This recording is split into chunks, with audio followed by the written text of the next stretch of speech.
Gamers, how are we gaming today? How are we gaming today? Getting it up. Getting dingled grandpa up. If they don't kill Byakuya in this effing part, man, I'm gonna be pissed. They gotta kill him. They gotta kill him. I'm telling you, they gotta kill him. It's gonna be a bad game otherwise.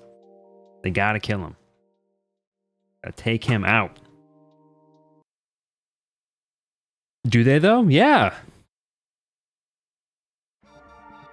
How about this? If they don't kill Byakuya, I'm not playing the next game. I can't trust them.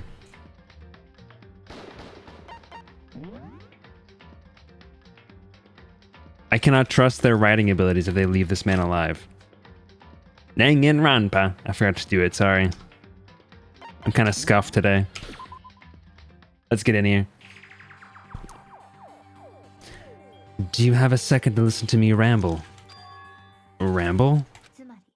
So as it turns out, the arrangements I'd made didn't stick. What I mean is, I'm less and less sure of everything, even my own feelings. You're talking about your dad, right? I can never find the answers to the questions I wanted to ask for the rest of my life. All because of the mastermind. But there's one thing I am sure of. When it comes to the mastermind, there's no room in my heart for forgiveness. I swore to destroy the mastermind.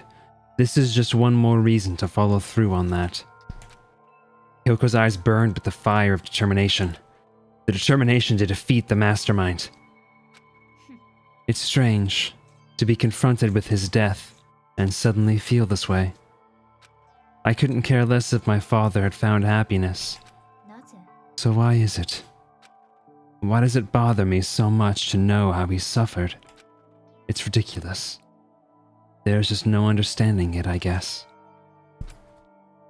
She uttered a small laugh as she said it, but her smile was filled with sorrow.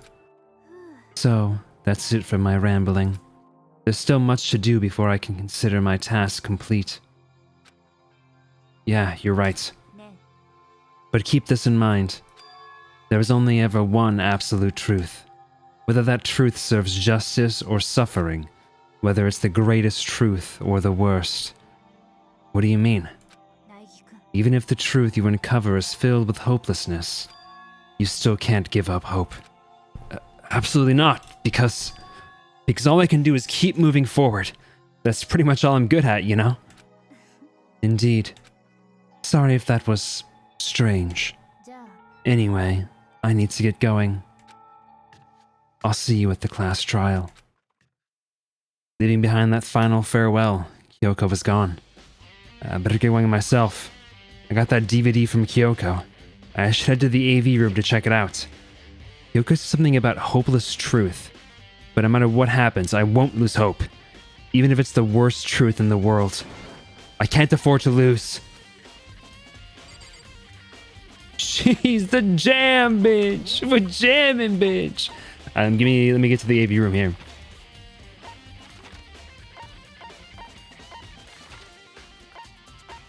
And there's so many freaking maps now.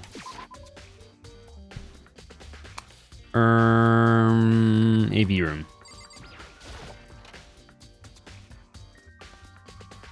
I'm kind of sad how little of a role like the laundry room played. Like I feel like the laundry room should have been like a bigger thing, you know?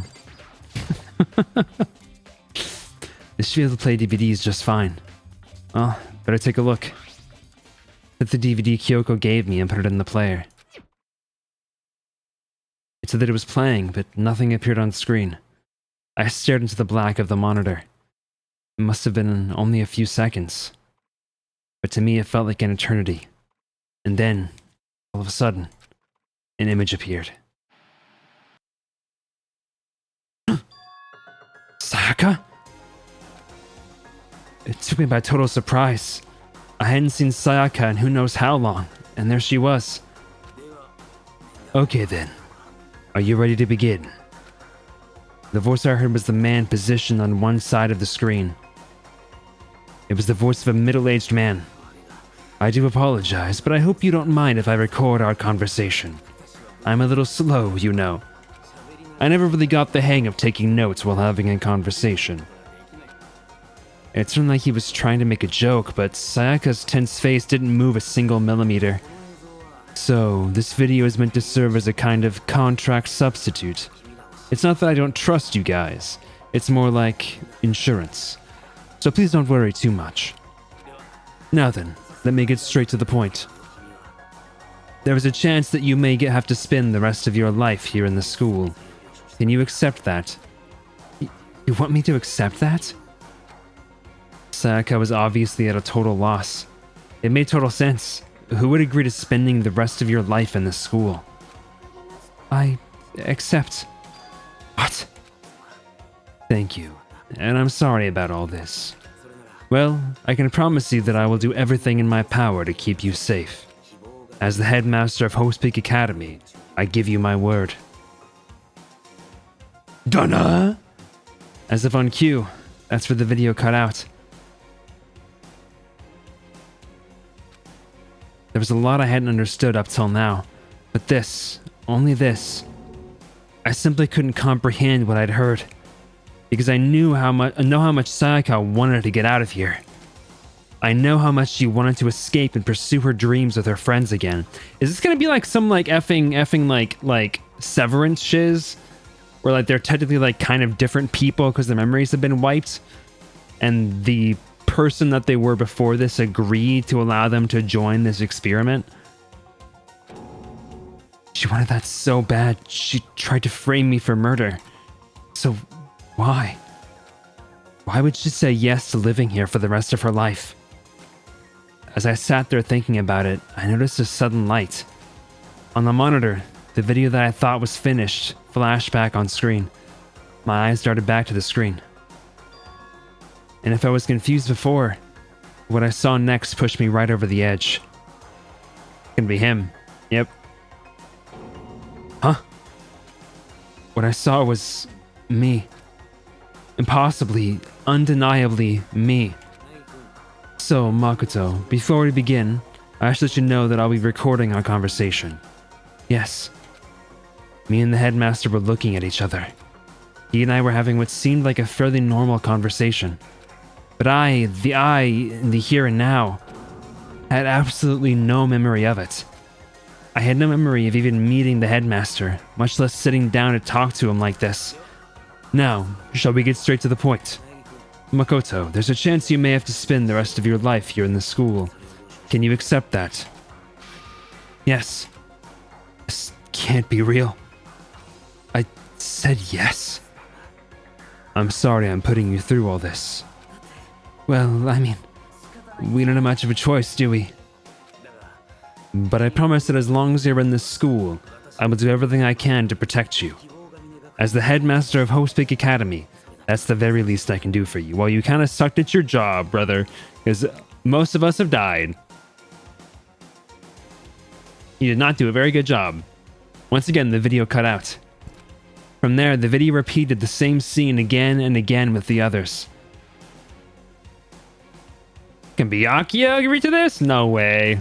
Fake news, fake news. Byakuya, Toko, Hina, everyone. They all said that they agreed to live in the school forever. And then Kyoko. Her interview with him had been recorded just as clearly. Without a doubt, she had met him. She'd sat down with the headmaster of Hope's Peak Academy, her father. And when he asked her this question, she answered the same as everyone else. She accepted the life within the school. Just as Kyoko's interview was wrapping up, the monitor suddenly went black. Huh? It wasn't just the monitor, the DVD player itself had apparently turned off, which of course meant that the DVD wasn't playing anymore.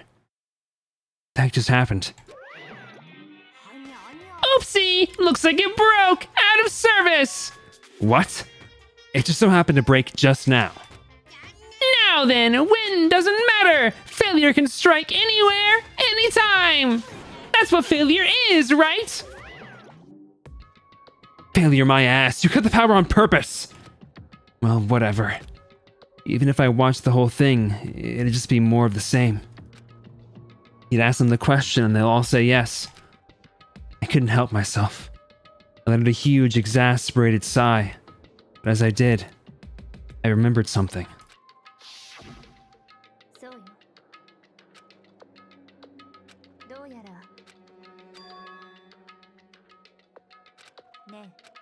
Strange, isn't it? Convenient outcome. Something that seemed to obviously work in favor of the mastermind. Does that mean I've lost my memory too? What about the others? Have we all forgotten? Or... It's time!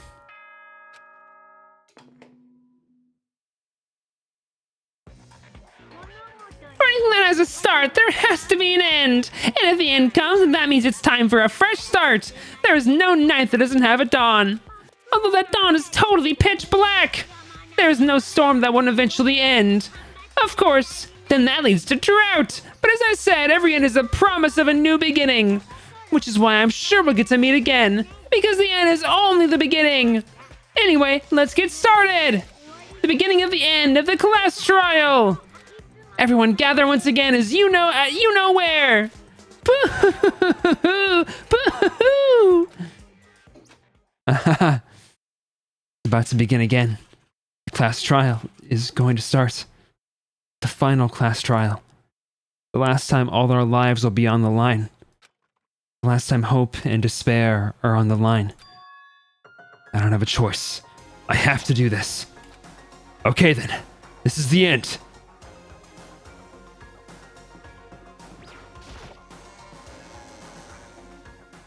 I'm gonna end the game having gotten nobody's underwear.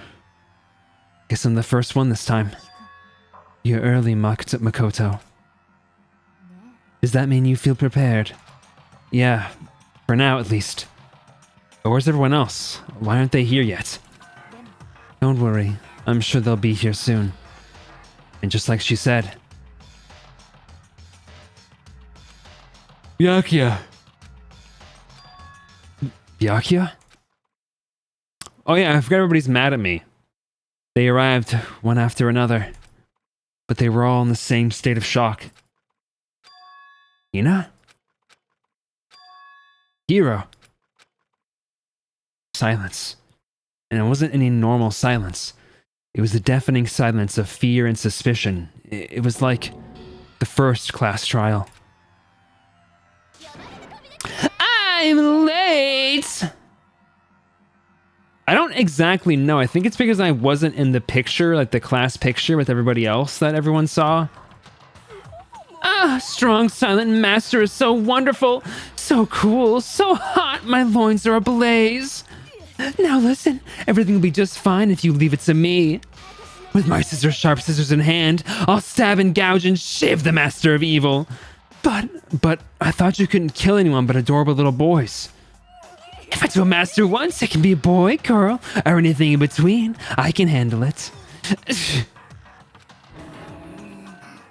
Where am I? No human language can describe the disappointment I'm feeling right now. Is everyone here? Oh, and wearing our gloomy ghost faces, I see. Okay, well then, let's begin. This final class trial is gonna be slathered in pitch black despair. Climaximum sorrow. You're right. This is the final class trial. And this time, it'll be fair. What do you mean this time? Stop with all the slander. I'm a bear in good standing, you know. If there was a Mr. Fair Guy Universe contest, I take home the tiara every year. I'm gonna win this game super fair and square. I'll make sure everyone watching at home knows that despair is mightier than the hope. Enough of your tedious drivel. Begin the trial already. Sure. Let's begin the trial already. I'll be waiting for you down below, so don't try and run away. Laughing as loud as ever, Monokuma disappeared. Whatever. This will be over in no time. With an inexplicable confidence, Byakuya was the first into the elevator. One by one, the others followed.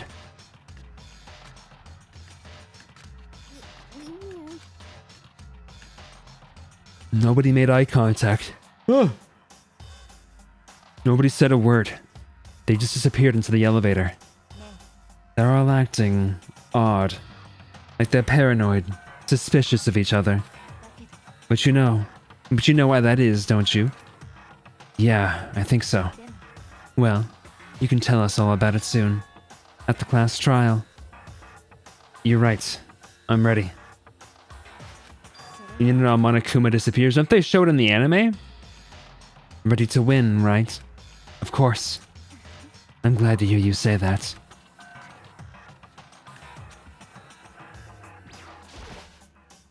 You never watched any of the anime? I thought you watched the third one. I started making my way toward the opening. Step after step toward that gaping maw. I'd resolved this to be the last time. I repeated to myself that there was no fear, no mystery left. I pushed the anxiety down, calmed my trembling body, and finally, on steady legs, explored it onto the floor. I passed the threshold and stood in the elevator. Without warning, it began to descend. Deeper and deeper. Deeper, deeper, deeper still. Okay, enough. Thank you for the lurk, Len. I closed my eyes and sight fell away. All sound too disappeared. Alone in the universe, I waited for the elevator doors to open for the last time. What could have been seconds or centuries later, I felt the gentle vibration of the elevator come to an end. I slowly opened my eyes. This is the final trial site? What do you think? Isn't it just the perfect background for deciding a person's fate? It's the long-awaited last stage, the always exciting final boss battle. When I'm gonna sit in on this one, I'll just sit right here in the vacant 16th seat. Well then, let's begin!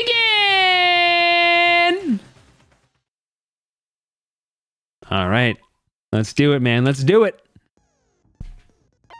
Set skills. Let's see here. I don't think I have any new skills available to me. I'm pretty sure it's the same ones I've had the whole time. Yep. The 16th seat.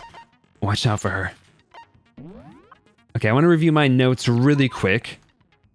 However, stabbed a single time with a knife, which includes the body of the mouse, been stuck in the head with an object about a thick as a pipe, covered with other wounds, but these were at least several days old. Okay. Mokuro Ikusaba. Watch out for her. The Monokuma room in the data center opened to reveal a small room used to command Monokuma. This is where the mastermind had been issuing commands to the Ursine robot. At a biolab, so it is definitely from the biolab, the TARP. Mokuro Ikusaba did not have a single scar or wound when she came to Hope Speak Academy. 5 foot 7 inches, 97 pounds, 31, 22, 32. And the corpse matches these characteristics.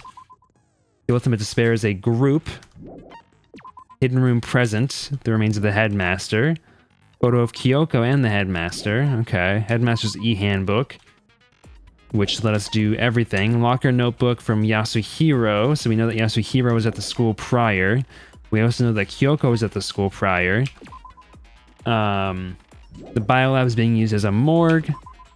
However, there are only 9 bodies in here, and there should be 10. A group photo with everyone but Makoto. Genocide Jack's memory. They do not share memories. The stab wound and the blow were inflicted after the death, and the interview CD shows that everyone agreed to come in here. Okay. Let's do it, man. Let's do it. All rise for the Honorable Judge Monokuma. Since this will be the final class trial, I've come up with a special rule. So listen up. If you can figure out Mukuro's killer and go on to solve the mystery of the school, you guys win. But if you can't, then I win. And of course, waiting for the loser is the super exciting, super heart-pounding punishment. Are you saying that if you lose, you'll execute yourself?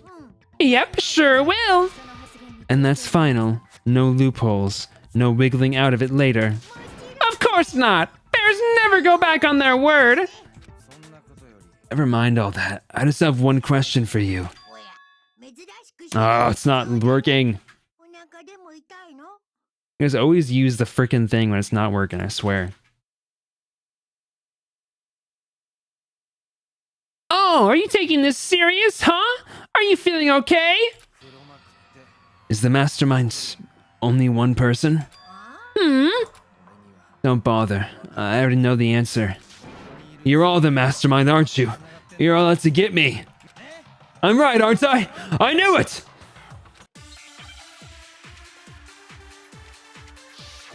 Alright. We're just going right into it, huh?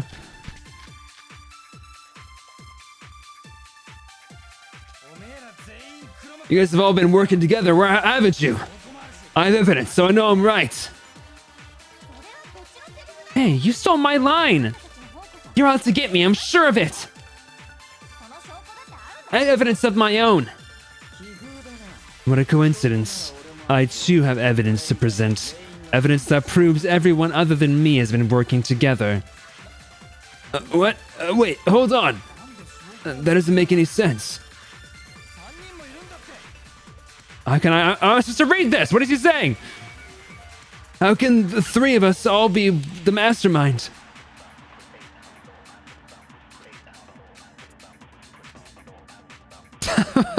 How am I supposed to read that, bro? MSC Handbook Group Photo.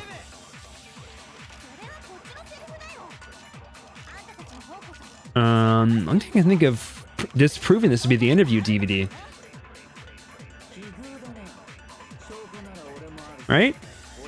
Places to check wouldn't be relevant. Group photo could maybe be relevant?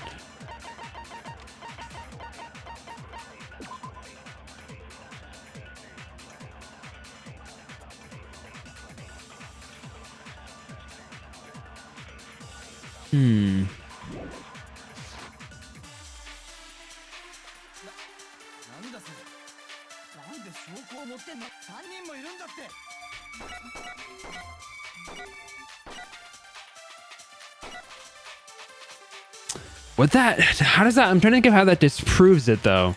How would that do that? How would the interview DVD? All that the interview DVD proves is that they all agreed to come here.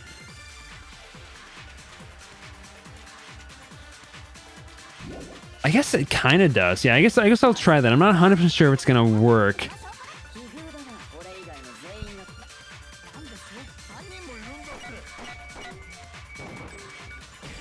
Nope, wrong one.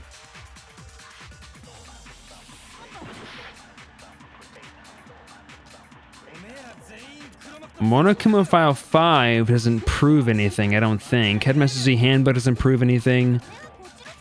So it's gotta be the group photo then.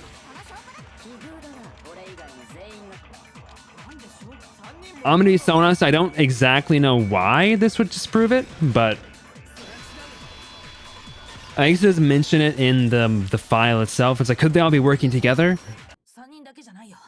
Okay, I guess it's because I'm saying I also have evidence, but that's not really a contradiction. So, not just you three. I have evidence too. What? You too? The evidence you're all referring to is this group photo, right?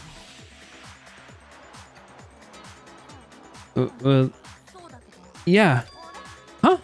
Oh! Huh? Wait, but mine's different. With the picture you have, I'm in it. Interesting. But that can't be right, because in my picture... See? I'm the only one not in it. I figured as much. In which case... Hero, you have a picture too, right? Let's see it. Okay, but be careful with it. It's pretty important evidence. Monokuma looks so funny when he's standing up. This one too. Just like I thought. The secret in these pictures has been revealed. Secret or whatever, I don't care. You guys are all on this together. That's why I'm the only one who's missing. But you're in my picture. You're the ones trying to trick me. So the whole purpose behind these photos was to get us questioning and fighting with each other. The mastermind laid a trap to make us each think everyone else was working against us. Huh? I laid a trap? A trap? How rude! What grounds do you have for such audacious accusations? The proof I need to reveal Monokuma's trap. Each photo has a certain something in common. There's a connection regarding what person isn't shown in the group photos.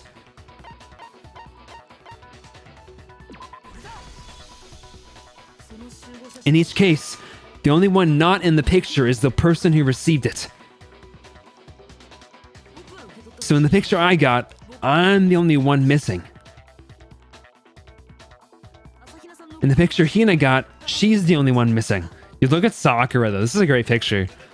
No.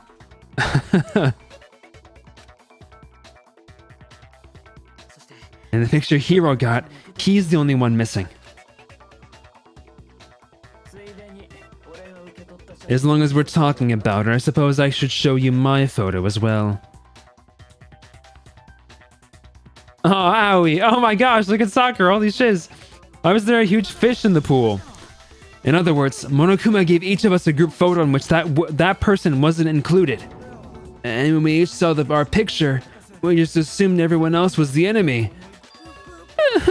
Figured it out, huh? Yeah, I thought that must be it. But how is that a hint? But you know, there might be more to this than just Monokuma trying to confuse us. There's something else that bothers me about everyone's pictures. What is it? What's digging at me? Listen, can I see everyone's group photo one more time? It's not directly connected to what I'm talking about, but I'd like it to double check something. Sure, no problem. Yeah, I don't mind. I'm sure there's something unusual about these group photos. What is it? I need to compare each of them one more time. Byakuya's picture. I love Celeste and Toko just sitting in the background, not engaging. You even got Kyoko. Kyoko's even swimming. What the heck, man?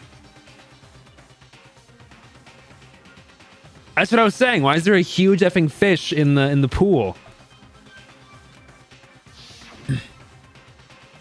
Hina's picture. Hiro's picture. And mine. There's something strange about all of them. Something I can't quite pin down. Something... Can you just forget about the photo already? Trying to trick me with such an obviously fake photo. I'm still pissed about that. And on top of that, they went to all that trouble to make it look like we were wearing matching uniforms. So you think they're fake? No, I assure you, they're quite real. What are you talking about? There's no way. Yeah, I don't remember ever taking a picture like that. So it's gotta be a fake. I'm sure of it. But you know, can we really be so sure? Huh?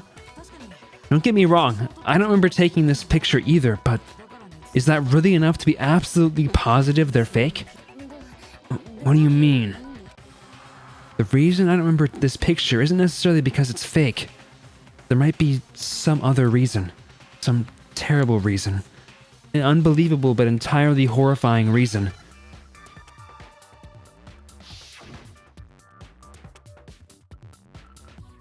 Amnesia.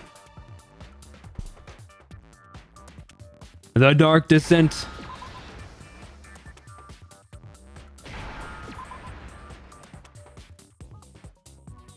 I've been told this one's not in the next game, and I'm not exact. Wait, what? Oh shoot, my bad. There's already an effing N. So this one's not in the next game, right? This one kind of stinks. This one's kind of a stinker. IMHO. Soka wa katazo. Let's say that somehow we'd all lost our memories.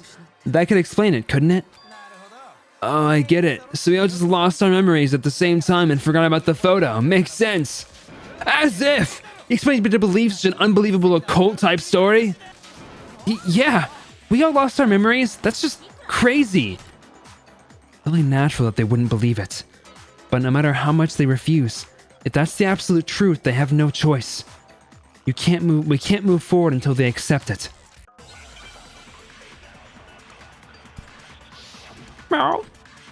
I'll see.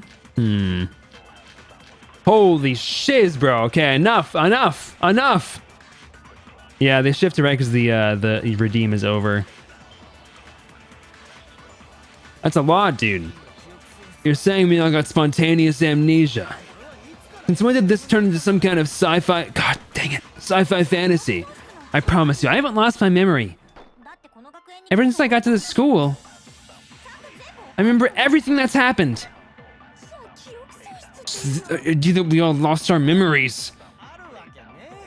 It's totally stupid, obviously.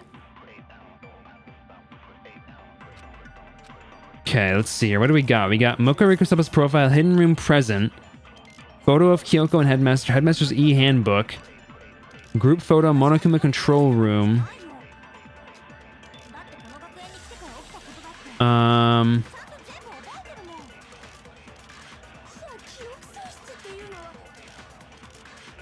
guess the interview DVD would be the thing, right? As if they remember everything, they would remember this, right? And this is definitely taken at the school. Yeah.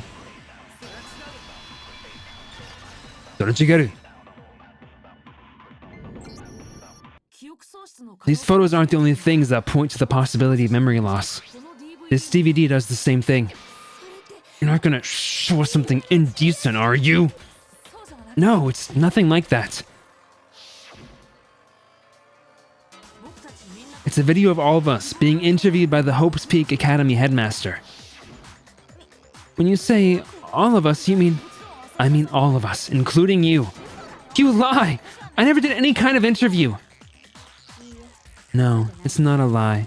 Just watch the DVD and you'll see for yourself.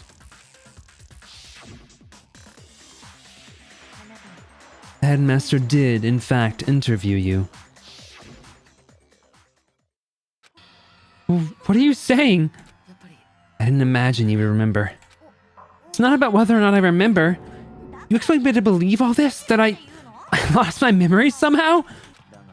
Well, we don't have any way to refute it, so we have no choice but to accept it as a reality. How can you say that? We're talking about living, breathing amnesia here. To be honest, I have something else on my mind right now. Something else? You said the DVD contains recordings of us being interviewed by the headmaster, right? What were the interviews about? The headmaster sat each of us down, one at a time, and asked us the same question. He asked us if we could accept the idea of spending the rest of our lives in this school. What kind of question is that? And how did we answer? We'd say no, obviously. Actually, we all said we could. Even me. I heard myself say yes. I could spend the rest of my life at the school. Why? Why would you say yes to something like that? I don't know. I don't remember a thing. The same goes for everyone else. Nobody remembers. You don't remember choosing to live here forever, or even talking to the headmaster about it at all. It doesn't matter if I remember it or not. Even if I bought the whole amnesia thing, the idea that I would want to live here forever, that's just insane. How can I believe that? Insane or not, we can't move forward until you accept it. Am I right? You sure are, because it's all true. What? I know it sounds absurd, but if it's the truth, there's nothing we can do about it.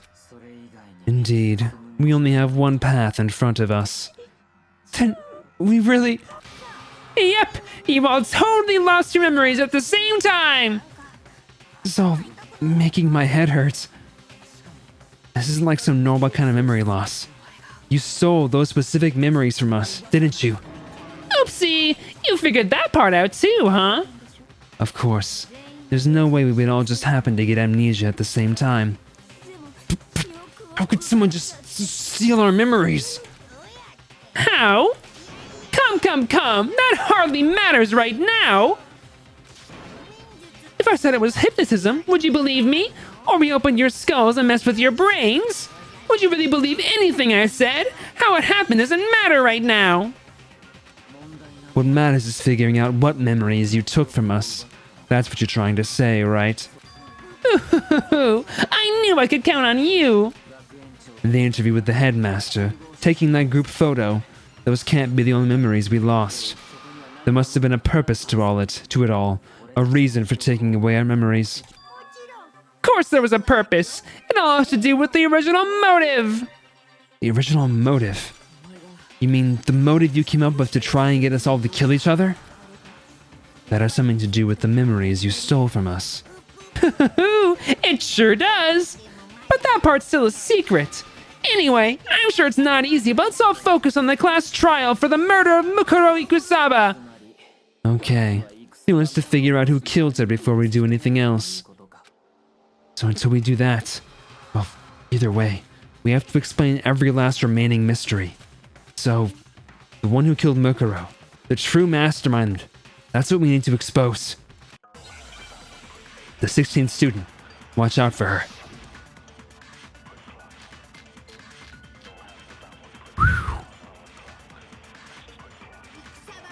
So who did it? Who killed her?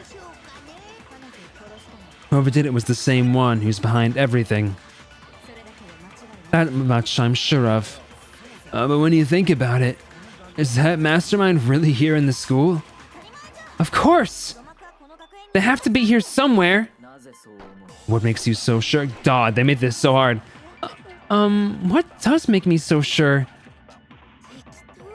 Exactly, you're just making stuff up. There's no way the mastermind is here. The mastermind is probably 1,000,000 miles away. You effing rat. Ah! Okay. The masterminds always work from the background, right?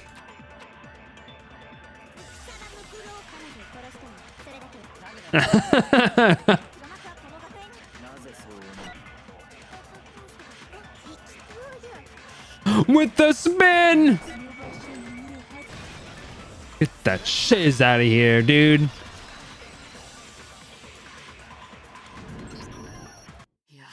There's no question that the mastermind is somewhere within the school. How do you know? Did you find some evidence or something? In the back of the data center, I found a panel that controls Monokuma. The mastermind must have been using that to control him all this time. So there can't be any doubt. The mastermind has been inside the school all along. There can't be any doubt. In which case, there also can be no doubt that the mastermind is one of us. What? Why? Recall what Makoto told us Monokuma said to him earlier. I'm sure I told you this already, but this killing game began with 16 participants, all of them high school students. And the only people to take a single step and hope speak since the killing game began are those 16 students.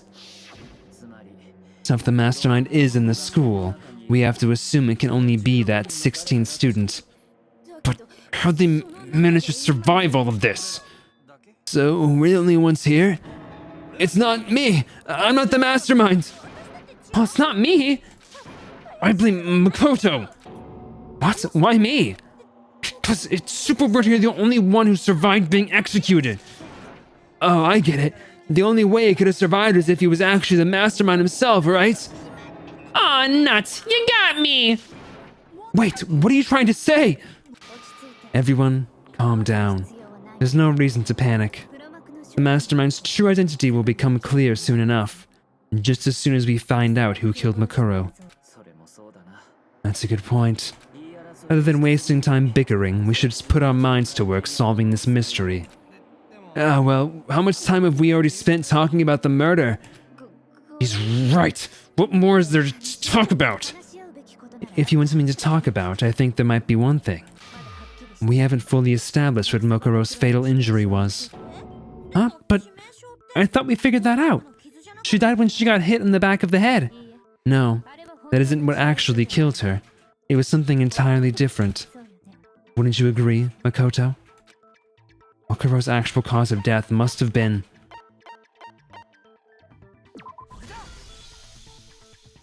All the wounds covering her body. That's what really killed her. Hey, now hold on a second.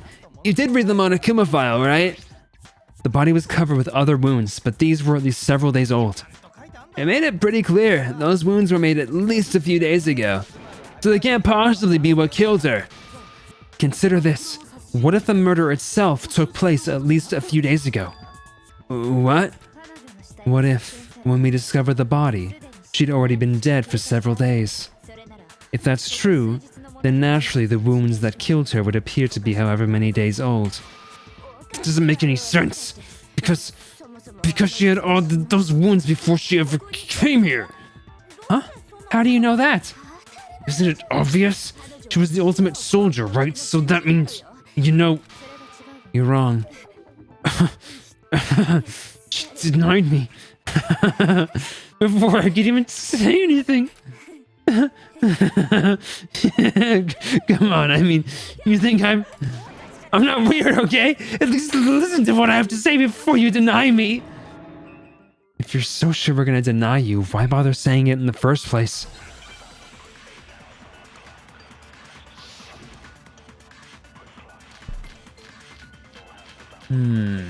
Holy frickin' shiz, man. They're blowing out the bullets today. Yeah. Must have been in 100 different battles. See, when you think about it. Can they not do this? All those wounds in battle. Why do they do this? Are you finished? You didn't deny me. That's... What? That's... This... You didn't deny me this time, Z-Wimesy. Oh, you made me go all cutesy. Don't worry, there wasn't anything cute about it.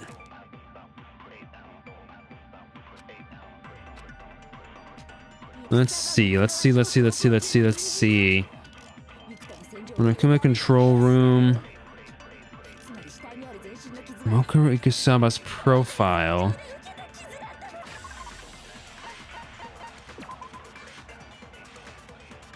Oh, yep, she didn't have a single wound when she came to Hope's Peak Academy.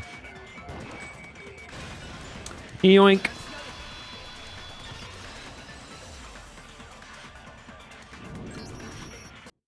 No, Mokuro didn't suffer those wounds in battle. The file we found in the headmaster's room said as much. Despite the time she spent in battle after battle as a member of Fenrir, when she entered the school, she hadn't sustained a single injury. To be denied so completely. Actually, it's kind of refreshing. Maybe it's because of all of Master's training. Anyway, so we can be sure that Mokuro suffered all those wounds after coming to the school. In which case, excuse me, they could be the very thing that killed her. As a matter of fact, it's hard to imagine any other possibility. When examining her body, I found that her stomach and head wounds came after she was already dead. Unless anyone has any better suggestions, I think we can say this with confidence. The wounds Mokuro sustained all over her body are what ultimately killed her. But if that's what killed her, then does that mean she's really been dead for who knows how long? That's exactly what it means. When we found her body in the garden, she'd already been dead for several days. So then, what about the little matter of what happened last night?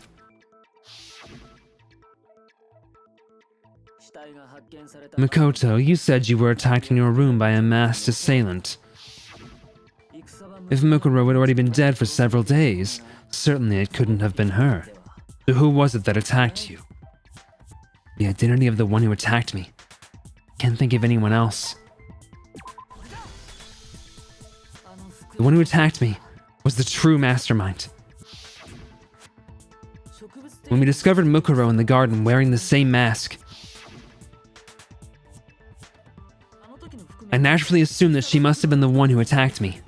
But I was wrong. It wasn't her at all. It was the mastermind.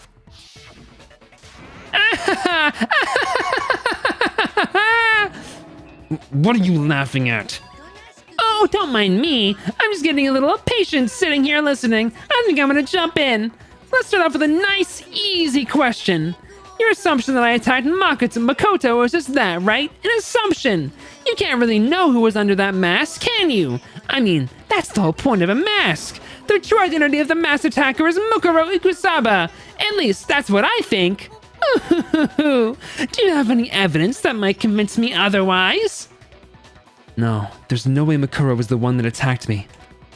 Even if I didn't see their face. If you compare what we know about Makuro to the masked attacker, it should be obvious. You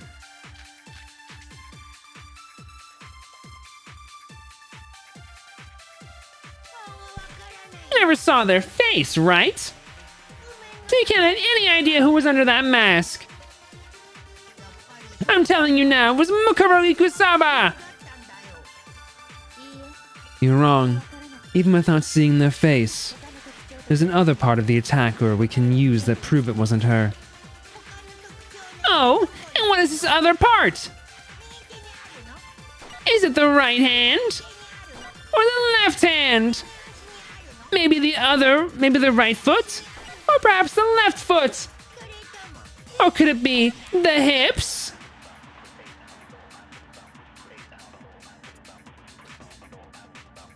What defines that she has a tattoo? One of my things, the profile fatal injury. I think it's her profile, right? It should say that she has a tattoo on her hand. No, it doesn't.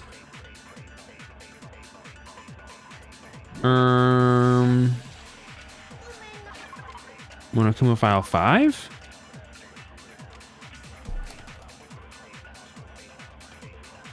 None of these define that.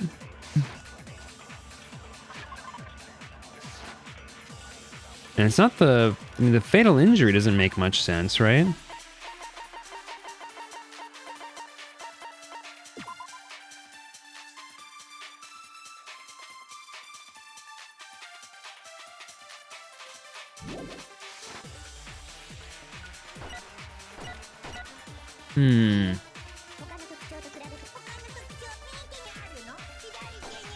Oops.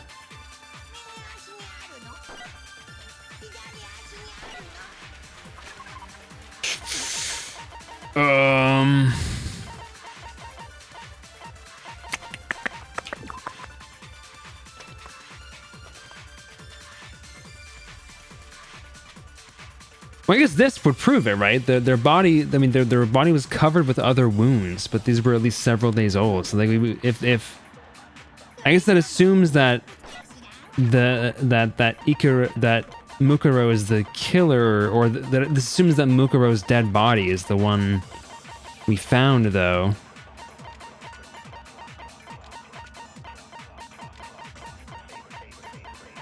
Even without seeing underneath the mask.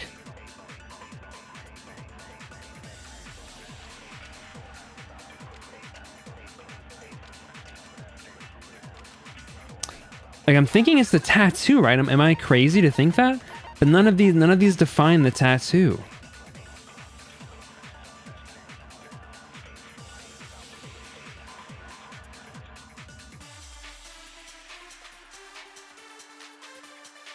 When it says vitals, it's talking about like measurements, right? So like it would include like hip measurements. So it could very well be her hips. Like, we could say, like, yeah, we've checked her effing body and she matches the profile.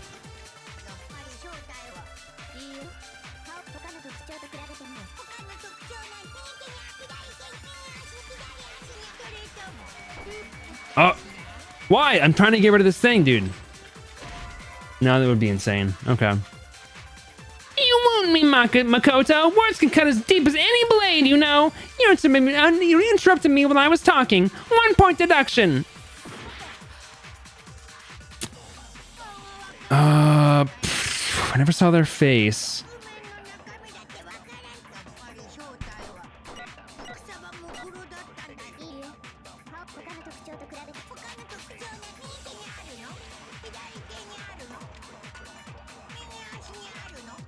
Okay, wait. I think we can copy this, right? We can take one of these.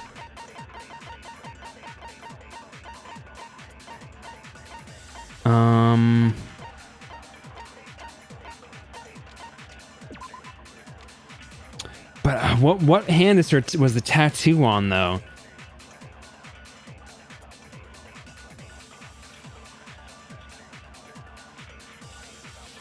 It was her left hand, right?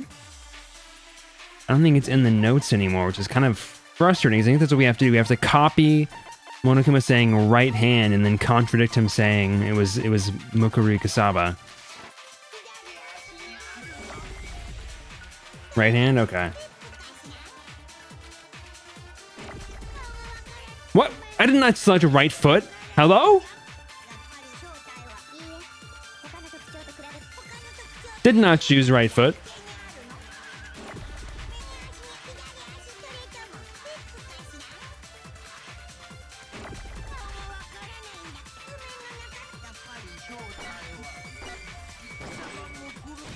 Okay, cool. I was right. Ivy just having scoffed at me. Mukuru had a tattoo on her right hand, if I remember correctly. A representation of Fenrir. In other words, a wolf tattoo. But I saw the right hand of the person who attacked me. And there was no such tattoo. There's no way the person behind the mask was Mukuro. Yeah, well, okay. You got me. I guess it wasn't her. But that still doesn't prove that it was me. It could have been, someone else, right? Hiro, Toko, Hina, and I all have solid alibis for that entire night.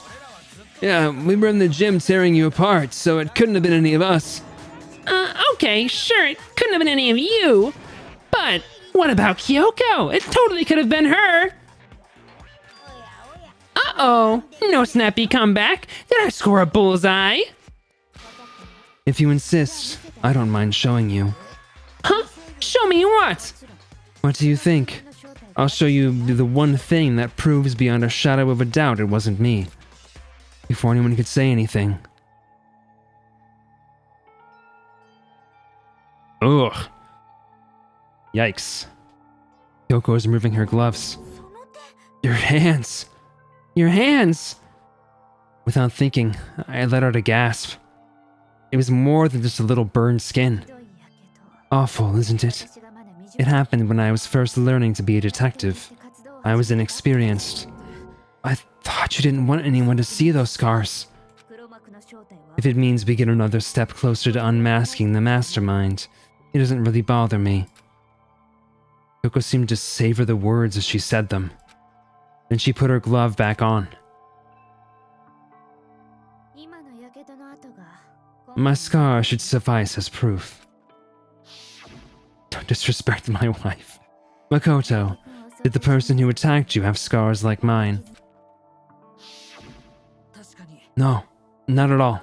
I'm positive. Then this much has been made clear. There can be no doubt that the one who attacked Makoto is the true mastermind. This is just awful! On top of my secret being revealed, I had to look at those positively grotesque scars of yours! Sorry. Did I say that out loud? I do hope I didn't hurt your feelings. Not at all. You can say whatever you want. Sure, as long as it means pushing me farther into the corner, right? But I'm not cornered just yet. Because if you haven't noticed, the circumstances surrounding Makuro's death are totally unknown. That's true. All we know right now is that she was killed a good while before this morning. On the contrary, we don't know anything other than that. You're not going to tell us she was already dead before we arrived here or something, are you? In that regard, you have nothing to worry about. I promise you, without a doubt, she died after our little killing game began here. And somehow, she was killed in secret without any of us knowing. And after she died, who knows how much time went by before we found her, right? Did the culprit stash her somewhere? She couldn't have been in the garden the whole time, could she? If she was, she would have been totally decomposed. Just like your brain. And she was being stored somewhere? But to hide a body here, to just store it somewhere? There's only one place. Mukuro's body was probably being kept hidden in the biolab. The biolab? You mean on the 5th floor? That's right. It's actually set up for use as a morgue. So it's the perfect place to hide a body, and it'd keep the body preserved at the same time. Then you're also saying the body was moved from the biolab to the garden. And I have no doubt that's exactly what happened. In fact, I have proof. Is the tarp.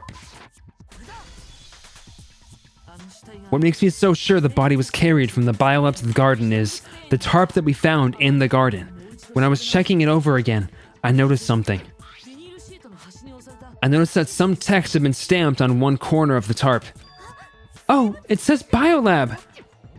Holy cow, how'd you notice that tiny little thing? Makoto's nitpicky nature seems to have surfaced with perfect timing. This proves that the tarp originally came from the biolab. In fact, there's a whole stack of tarps just like it in there. So when the killer moved the body to the garden, they must have grabbed a tarp to wrap it in. Then they simply left it as it was to protect against the sprinklers, and put the coat on it afterwards. Wow, you made everything sound so amazingly consistent! But that's just a wild guess! Where's your evidence? Prove that the body was wrapped in a tarp and moved! There is no evidence. I was simply explaining what I think happened. But you seem to be getting pretty worked up about it, wouldn't you say? Worked up?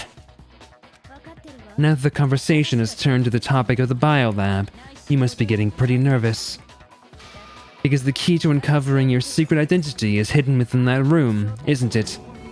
Are you talking about unmasking the mastermind? You see, the biolab contained an inconsistency, one so major it can't be overlooked. An inconsistency in the biolab. Could she be talking about... La la la! I can't hear you! La la la! Such a child. Oh well, just ignore him. Pull myself together and think. The inconsistency in the biolab. Should we be talking about... Hey, by the way, Makoto, what about that one thing? What one thing? What do you think? I'm talking about your family. What? Don't tell me you forgot about that video message. So what do you think? Are you sure your family's still okay? Why are you bringing that up now? Your mom, your dad, your little sister. What do you think has happened to your family? Are they really as safe as you might have assumed? Stop talking about that! Calm down, Makoto. He wants you to get upset. Yeah, I need to calm down. I can't let him get to me. He's just saying that because he knows we're getting close to the truth of the biolab. So if I want to shut him up, I need to expose the inconsistency and slam him with it.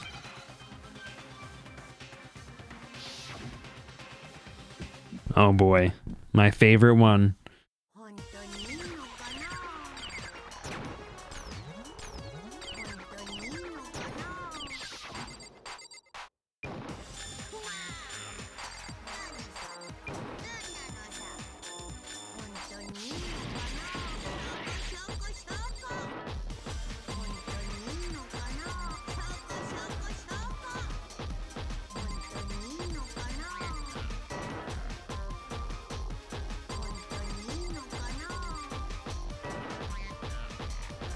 You would hope so, for sure. I feel like this game is impossible to do if you don't have this bullet time thing on.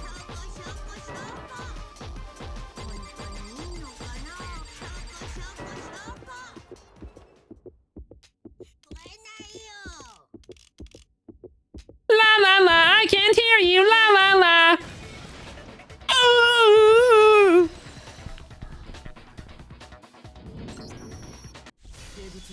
The inconsistency Kyoko's talking about is the lights.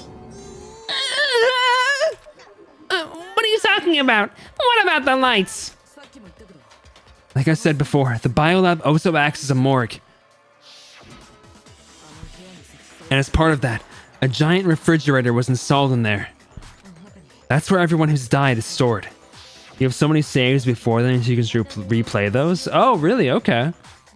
And it was set up so that when the slot had a body in it, a blue light would turn on. In other words, if the blue light is on, that means there's a body in that slot. But I counted up the number of blue lights that were on, including the one Mukuro was in. And there were only 9. Why does that matter? You gotta give me the bite-sized version here, man. 9 lights doesn't make sense. The number of lights that should be on is... 10 of the lights should have been on. Any other number is incredibly suspicious. Suspicious? Why? That's simple. Just recall who's died here so far, and it should become clear. That's right. That's the key to solving this mystery. Sayaka died first. Junko was second. Leon was third. Chihiro was fourth. Mondo was fifth. Okay, Mike. Okay, who do I think it is, right? Who do I think is the effing true mastermind behind all of this? Because unfortunately, as much as I want it to be Byakuya, much as I want Byakuya to die, it's not him. He's not the mastermind. So who do I think it really is? I'm torn right now between Sayaka and they literally just said her name. The really like bratty girl. The second one who died. Mondo was 5th. Taka was 6th. Then Ifumi was 7th. Junko, yeah. Cause she killed herself, right? So like she could have done that on purpose. To be fair, we did see her get impaled, so I think the odds of her having like faked her death are probably pretty low. Celeste was 8th. Sakura was 9th. And victim number 10 was Mukuro. So 10 people in all. That's right. Any other number should make you immediately suspicious. But according to the lights in the biolab, only 9 people were being stored there. You're saying a dead body just up and disappeared? I got it! The mastermind destroyed one of the bodies to get rid of evidence! But if they wanted to do that, they would have destroyed Mukuro's body, since they actually killed her. And yet, her body was left alone. Then, whose body disappeared? It may very well be that none of them disappeared. If that's true, then why doesn't the body count match? Including Monokuma's executions, there have apparently been 10 deaths, but there were only 9 bodies. That's the point I'm trying to make. My question is, why did we not open up the effing refrigerators to look to see who was in there? That would have immediately told us. So it's the Mondo butter in the biolab? That's a good question, actually. I'm completely lost. How can the number of victims be less than the number of murders? The reason there are less bodies than murders. The explanation for more murders than victims.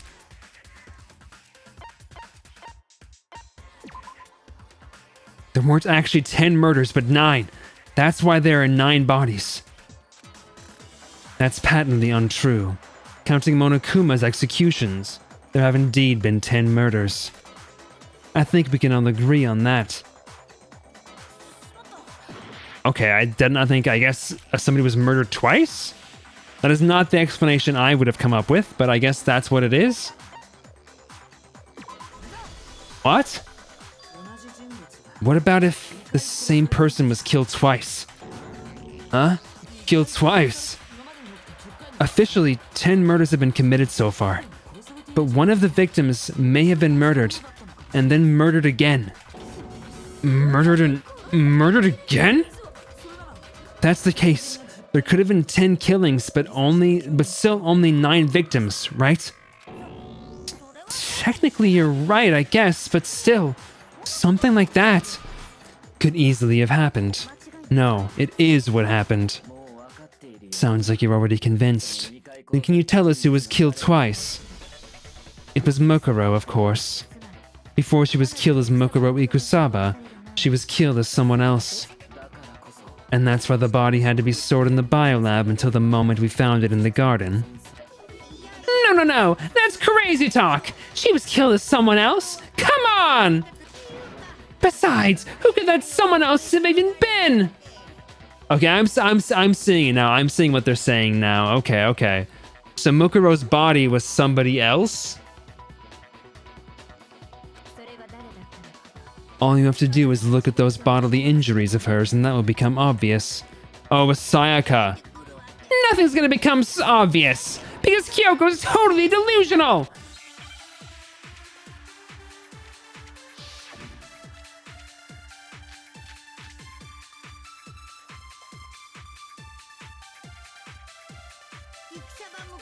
Who's this someone else that Mukuro was killed as?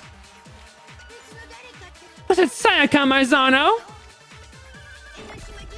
Junko Enoshima? Leon Kawata? Shihiro Fujisaki? Mondo Owada? Kiyotaka Ishimaru? Hifumi Yamada? Celestia, whatever. Or maybe Sakura Ogami? No. There's no way anyone was murdered twice.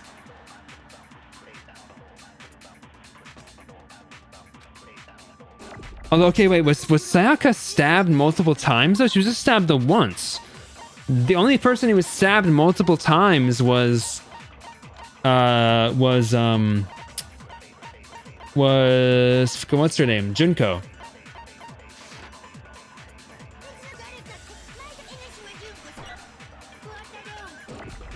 I think, how would I do this? Would I copy? Because it's not any of the things that we have here, right? I don't think.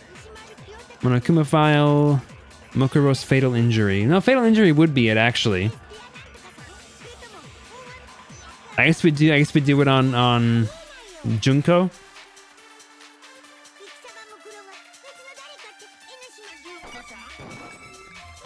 Nope. Wrong. Okay.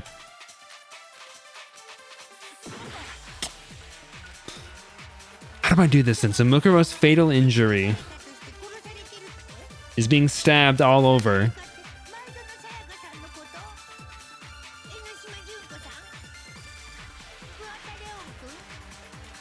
Nobody else was stabbed over and over again though, right? Chihiro was only stabbed. Was Chihiro stabbed multiple times?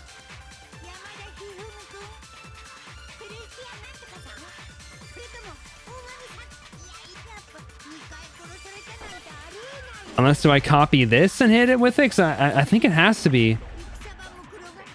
Yeah, that's right. Okay, I guess that's how I do it.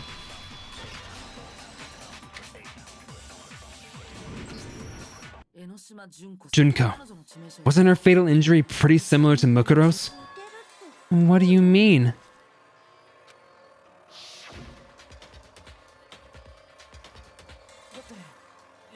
Well, remember what happened to her? She was impaled by a bunch of spears all over her body. And Mukuro died from a number of wounds across her body. When you compare that to the stab wounds Junko suffered. Then the similarities match? Yes, and those are the only fatal injuries that match up. That explains why those two bodies are actually one and the same. So let me see if I have this straight. Junko, or someone going by that name, was stabbed to death with multiple spears. Then her body was kept in the biolab for however long, before being dragged out again. Only this time, it was presented as the corpse of one Mukuro Ikusaba. It all matches up, right? Those wounds Junko suffered could easily be those same injuries. Then, it's really true? Mukuro and Junko were the same person? Oh wait, so then... what does it all mean? It means that there haven't been 10 victims, but 9.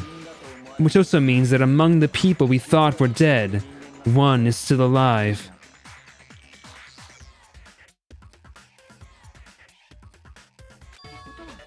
And That's the true identity of the mastermind? Who is it? Who's behind all of this? Okay, I'm trying to follow this logic that they have here. This logic kind of messed me up a little bit. Because my thinking was much more straightforward, right? That somebody who pretended to be murdered wasn't actually murdered. And I guess maybe, is that what they're arguing still? Somebody who was quote unquote murdered wasn't actually killed and was just pretending to be dead.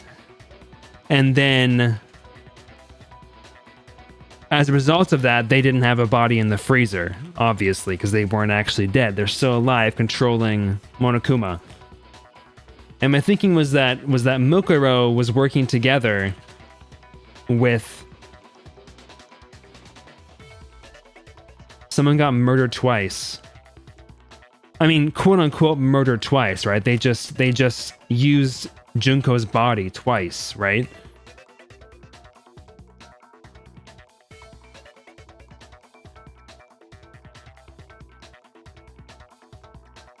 But the body in the freezer is actually Mukuro's body.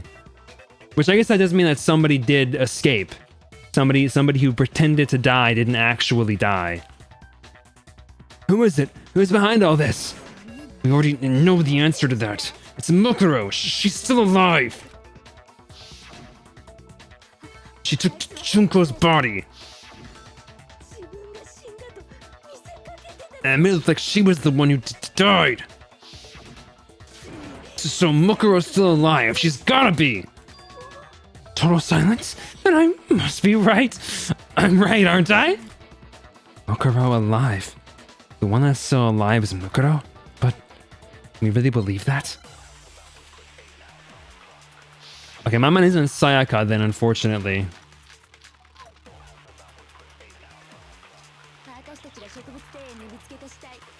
The body we found in the garden. It wasn't Mukuro. What the fuck's happening? And she's still alive? That's right. She made it look like Junko's body was hers. So the mastermind's true identity is Mukuro. Hold on, Biolab secret. What's the Biolab secret again? That's nothing important. What do you say, Monokuma? Do you give up?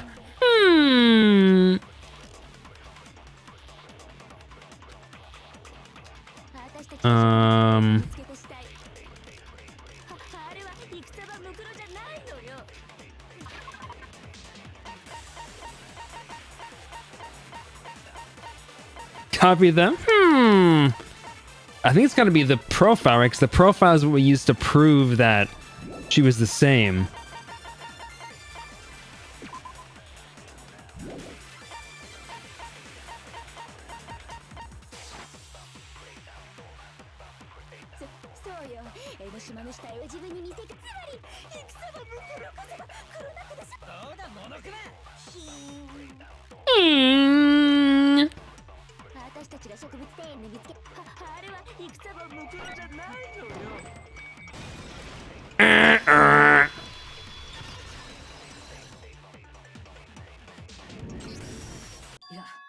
No, the body we found in the garden was Mukuro. That's one thing we can be sure of. The body's appearance and measurements are consistent with her records. Right, Kyoko? She was 5'6" tall and weighed 97 pounds. Her vitals were 31, 21, 32. Everything in her profile is consistent with that corpse. And there's the matter of the Fenrir tattoo. So there's no question it's her. But if Mukuro's not the mastermind, then who's actually still alive? Someone's made it look like they died, but they're actually still alive. There's only one person it could be. It's gotta be somebody who could pass as Mukuro. Or pass as Junko.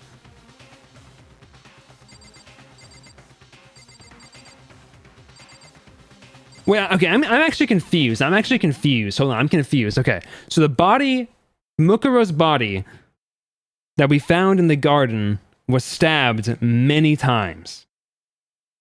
And that was the cause of death, was her being stabbed many, many, many times. So is the claim that that Junko was Mukuro?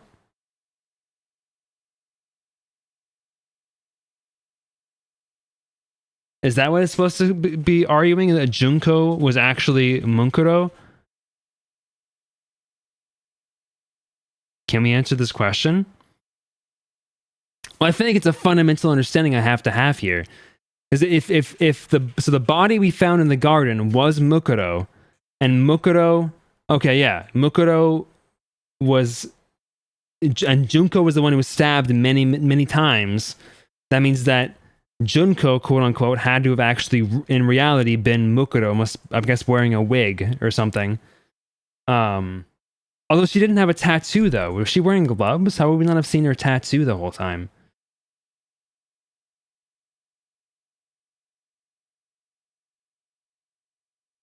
Doesn't make any sense to me. LOL. Good question.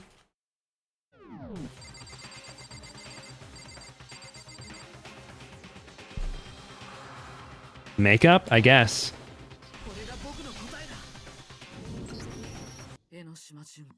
Junko is still alive. It's the only possibility. So I was right, but I wasn't right.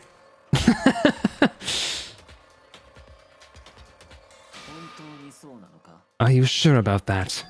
Huh? I admit, since Mukuro is undoubtedly dead, Junko does seem to be the only other explanation.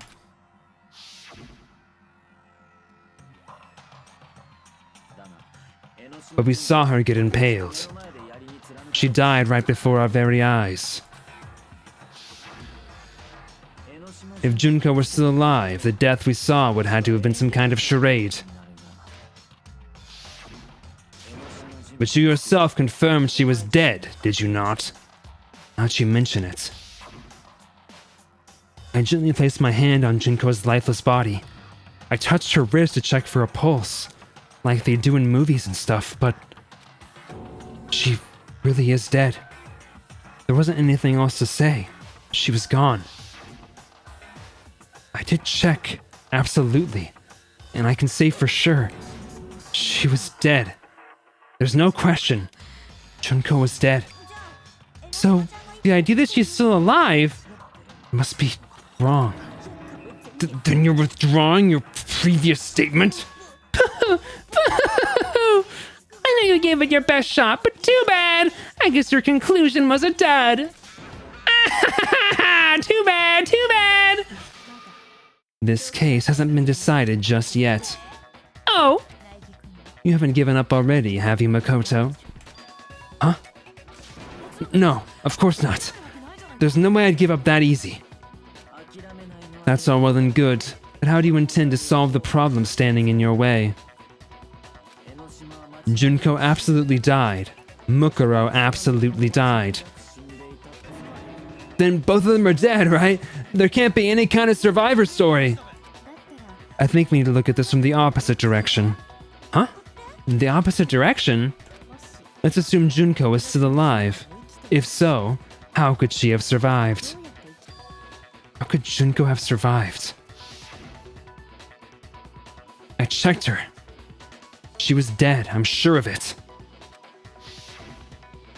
Still, if she were alive somehow, could it be that Junko is not the one that died? Wasn't Junko, but someone else entirely? Maybe she used some sort of trick.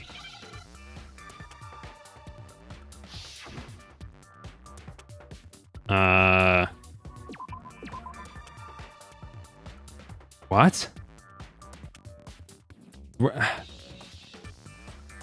Her twin, Unko Genoshima.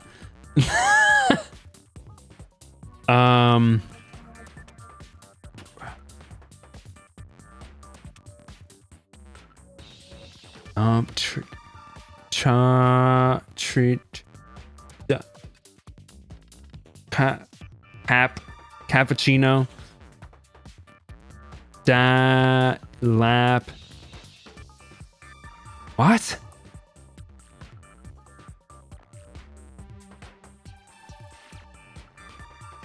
I actually don't know. Oh, good.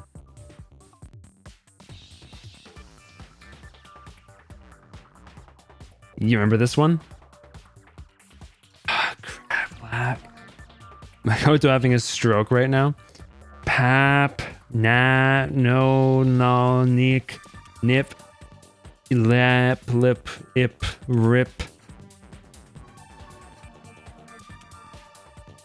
App.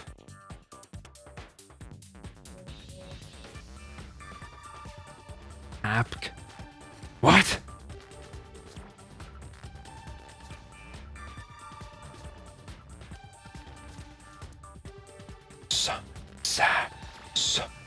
Approved. Gas, bitch! She was telling me to hold on for some reason. She wants me to lose. Would you like to buy a vowel? I wouldn't mind the first letter so I could have some basis. R.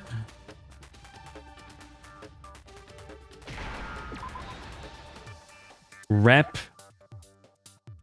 Rap.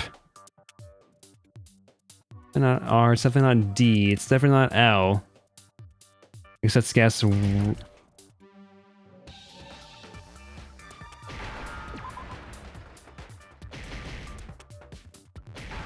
think that's a pretty good guess. I think you might be right.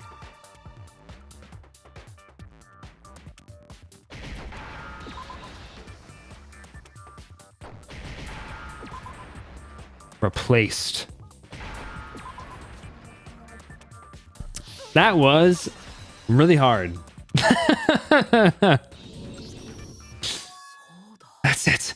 What if she switched places with someone else? Switch places? That's right. Before the spirits could kill her, she got someone to take her place. Specifically, Mukuro Ikusaba. Then that would make it Mukuro's corpse that showed up later. Which is why the body's height and weight and everything matched Mukuro's profile, right? I don't know anything about this switching places thing, but that had to be Junko who got stabbed to death, right? Yeah, you're saying they switched? When could they have done that? You never would have beaten this game if you didn't cheat. Right when she was about to die, like she used some kind of ninja replacement technique? Substitution jutsu! Boosh! Good point.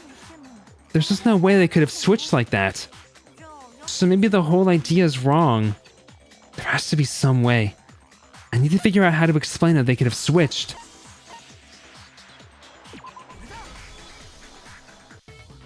The two of them may have switched places from the very beginning. What? From the beginning? Yes, from the moment we first met. If that's when they switched.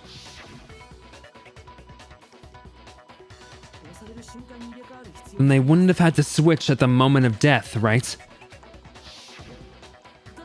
After all, the one we saw at that point would have already been Mukuro.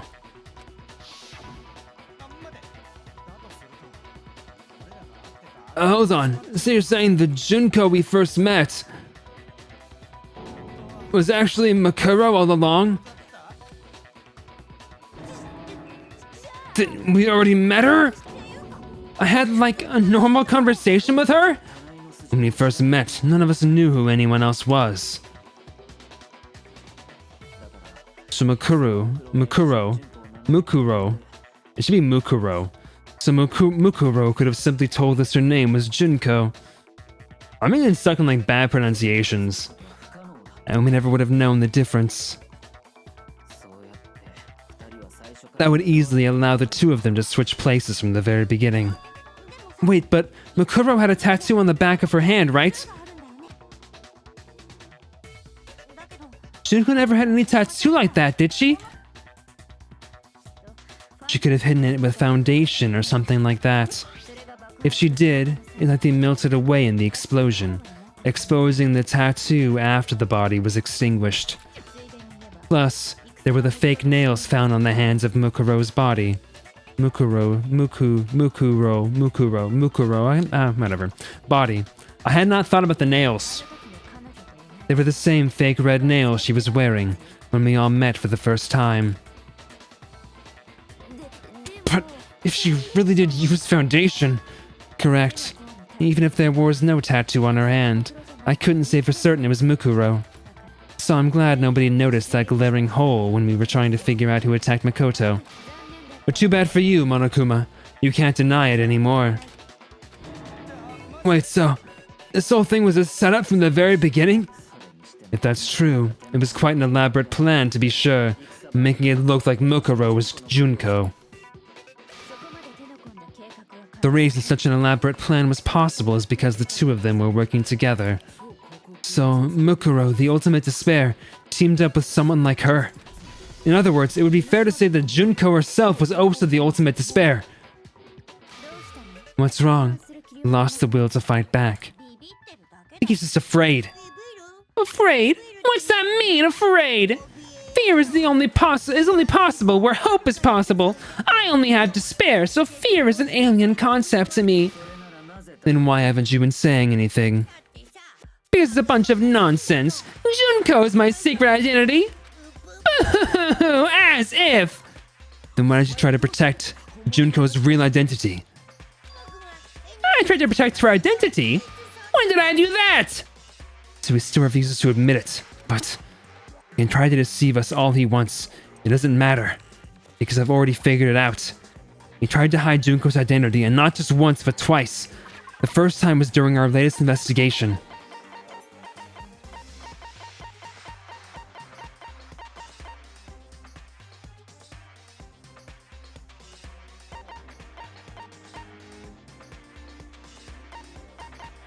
And did we see her in the interview DVD?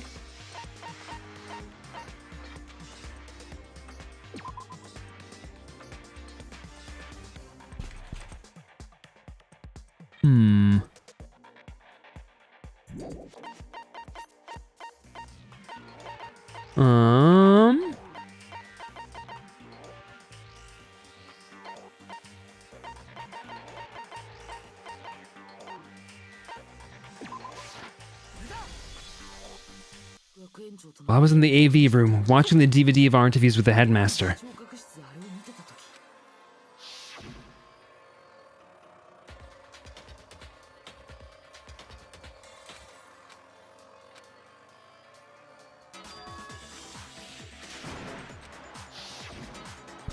You made sure I couldn't finish watching the video, and the reason you did that is because you didn't want me to see the real Junko, did you?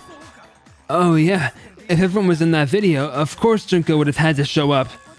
And if Makoto saw the real Junko, it would have been totally obvious that the Junko we met was an imposter. That old power outage thing was just a fluke! No, it wasn't a fluke. The mastermind definitely orchestrated that power outage. And that's not the only time they tried to hide Junko's identity.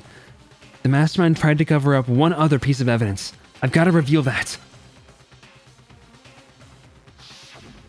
Again?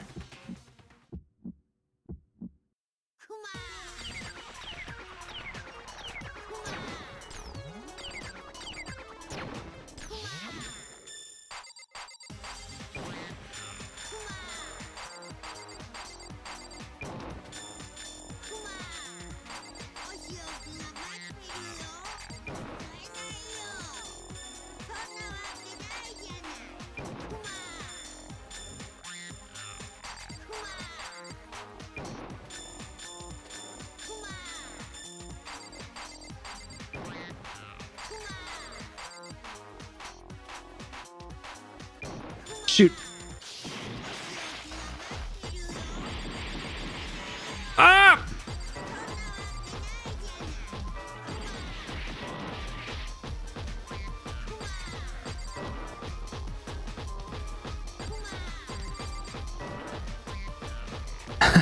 It got very intense all of a sudden.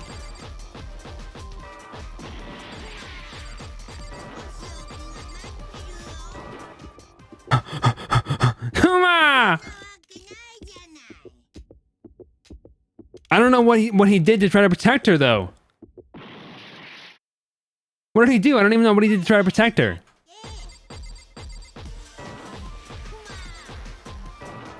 And I can't look at anything. I can't look at the evidence. I have no idea what he did.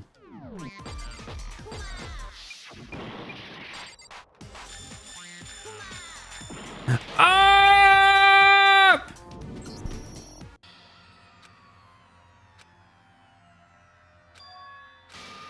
Everyone's favorite punishment time. I have no idea what he did. I don't know what any of these things are.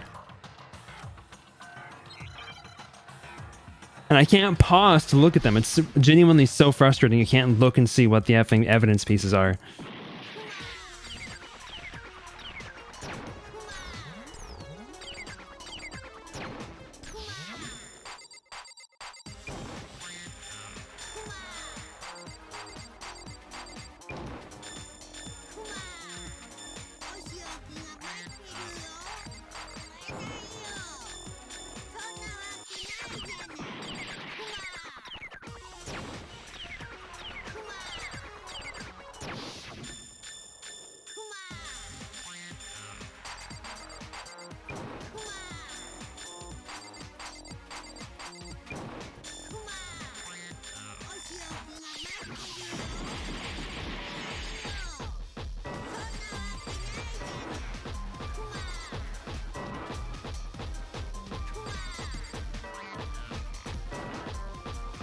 Where else have I supposedly seen Junko?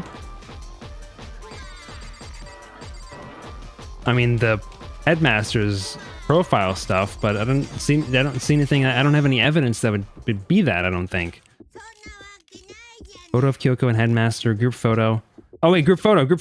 Shh, shh, shh, shh, shh. Let me shoot it! Ah!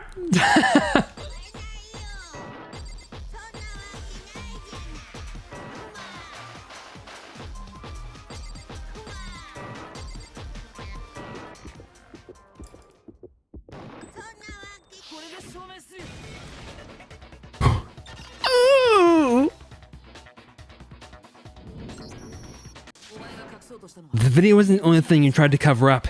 You did the same thing with this group photo. Uh-oh!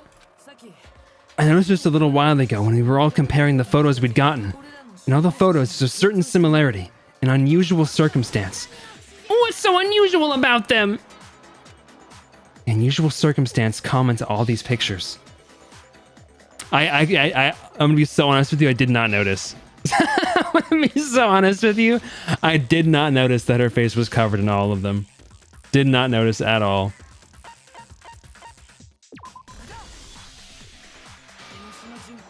Junko's face.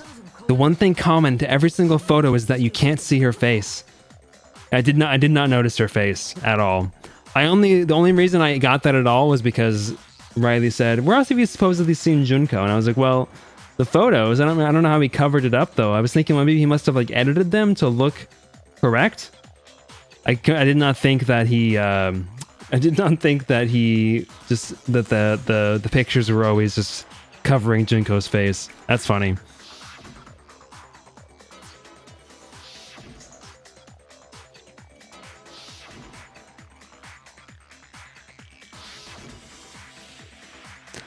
My question is, why would Mukuro be down to just like commit suicide effectively?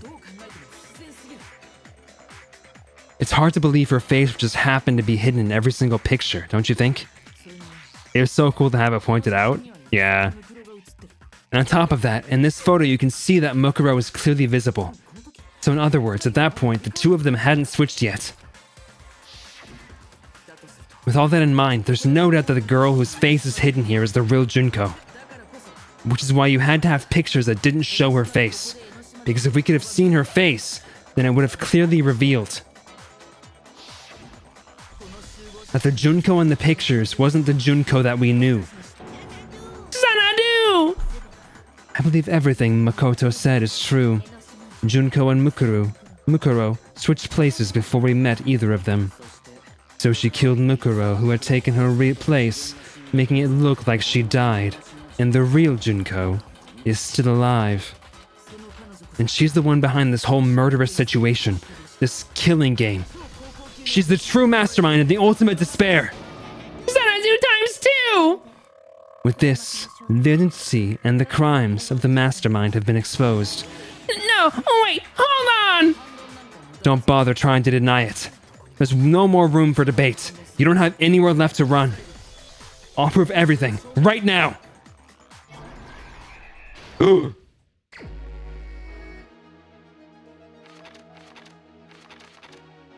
Okay, the final one, the final closing ceremonies.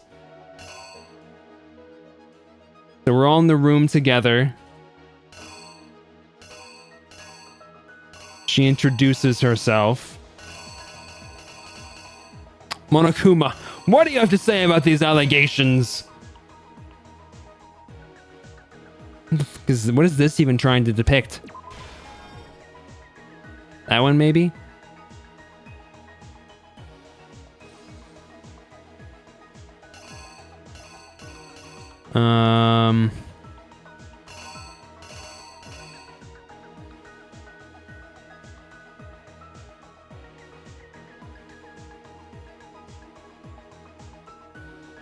In Mukuro / Junko.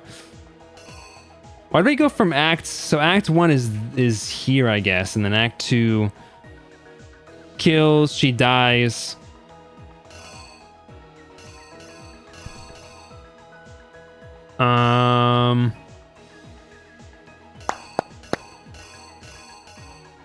So they take the body out of the cooler, put it down, they put on the mask.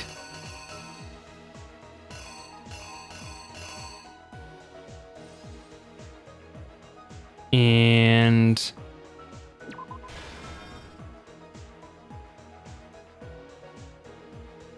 killer's seen there.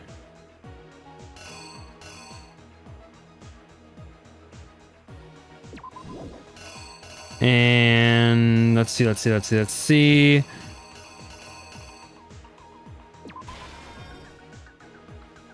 that's over there.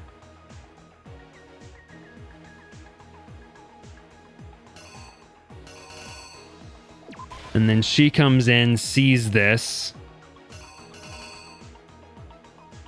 Maybe that one goes there? I'm having like a tough time parsing what's happening in these little snippets here for this one.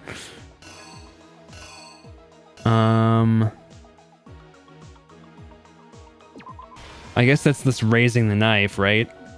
Puts on the mask, raises the knife. She comes into the room, and then he bolts, or she bolts, I guess.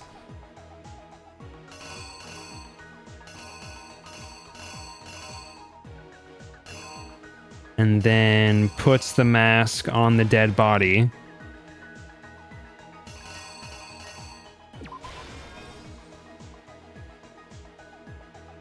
No. Next, we find the dead body. And then the dead body gets exploded. And that's it. Let me just verify my findings here. I can just use E here. We meet them. This is Junko, but really in secret, it's Mukuro. And then Mukuro / Junko attacks Monokuma, gets stabbed multiple times, dies. Body gets stored in the cooler. She's taken out of the cooler, wrapped up in tarp, brought to the garden. Then the real Junko comes into my room wearing the mask, holds up the knife, goes to stab me. But Kyoko comes in, sees this happening, and they bolt. And I get a glimpse of them as I'm struggling. They come up here with Junko's body, take off the mask, put it onto the body. We discover the body, and then the body gets blown up. That sounds right.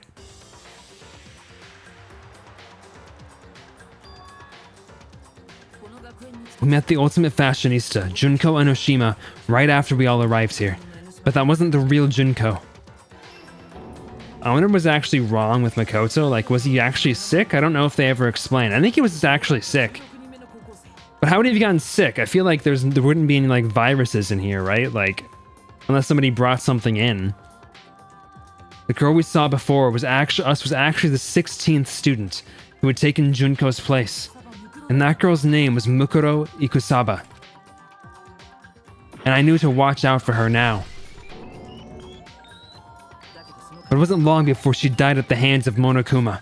In other words, the mastermind. Junko Enoshima.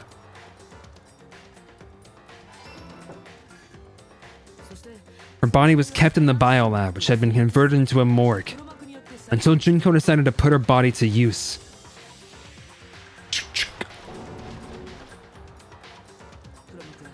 Junko dragged the body out of the biolab, using the tarp to carry her to the garden.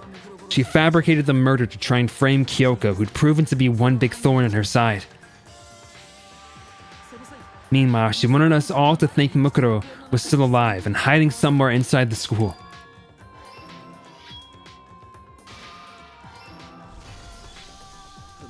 She put on a mask and then attacked me. After making sure I'd gotten a good look at the mask, she left the room.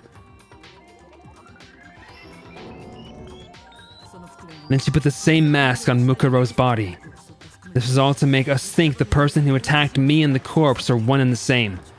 She wanted us to believe the murder had only recently taken place.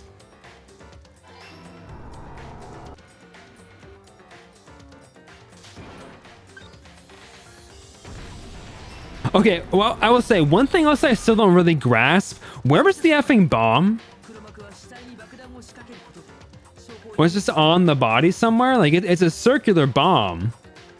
Under the mask? How would the bomb have fit under the mask? It's like a circular bomb, right? It's a spherical bomb. There's volume to that. How would that have fit under the mask? And this even says strapping a bomb to the body, but where? Where would we not have noticed a bomb? It's so big. It's a massive bomb. She eated it? I guess, I mean, that's the one explanation I can maybe think of, but removing the mask shouldn't have triggered that then, because like the rest of the body didn't move. It senses motion. Finally, by strapping a bomb to the body, she was able to destroy any remaining evidence. She needed to hide the body's true identity. She had to make sure we didn't find that it was actually the same person we met in the beginning. This is the truth behind Mukuro's murder. And the one who carried it all out is the true mastermind, the one controlling Monokuma.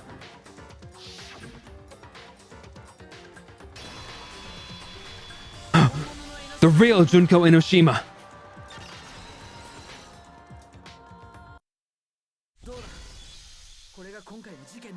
It kind of looks like it's under the jacket actually, but I didn't know why removing the mask. I don't know why removing the mask would made it explode. Yeah. Honestly, we would have seen it. Like it's a big spherical bomb. We would have seen the bomb. It would have looked like she was pregnant.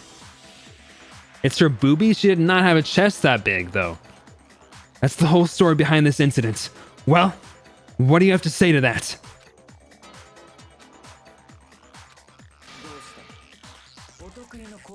What? Are you broken again? But you still would have seen it though. That's the big thing I'm getting at, is you would have seen the bomb. You can't get out of this, so don't even try. Come on, it's time you finally revealed yourself. It's not like you're an endangered species or something. How long do you plan to keep on hiding? Give it up, Junko. The game's over. Over?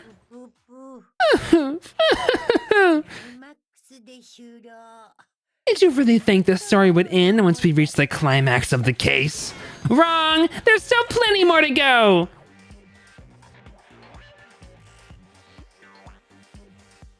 But was it a small bomb though? It was the bomb that got pulled out of the Monokuma device, wasn't it?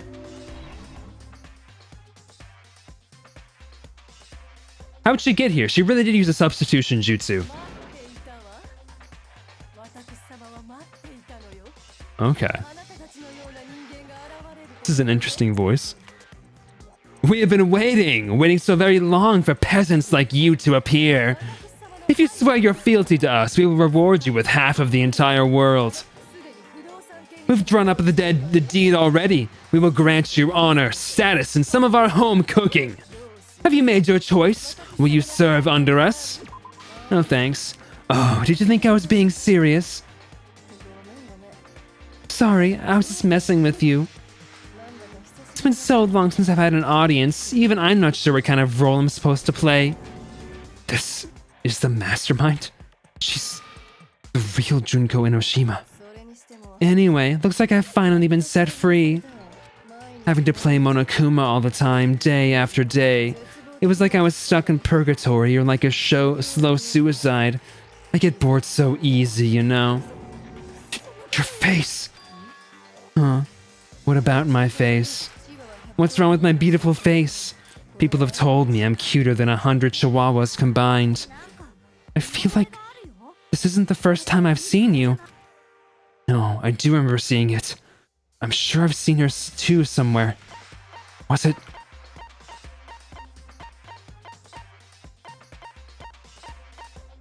I don't remember this.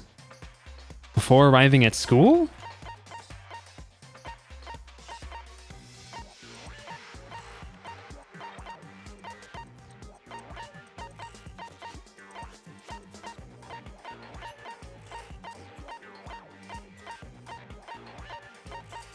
I mean, I wouldn't recall anything. Oh, wait, no, yeah, before arriving at the school. But he wouldn't remember that, though. No, he does. He remembers. Okay, he remembers stuff before he got here. That's right. Okay.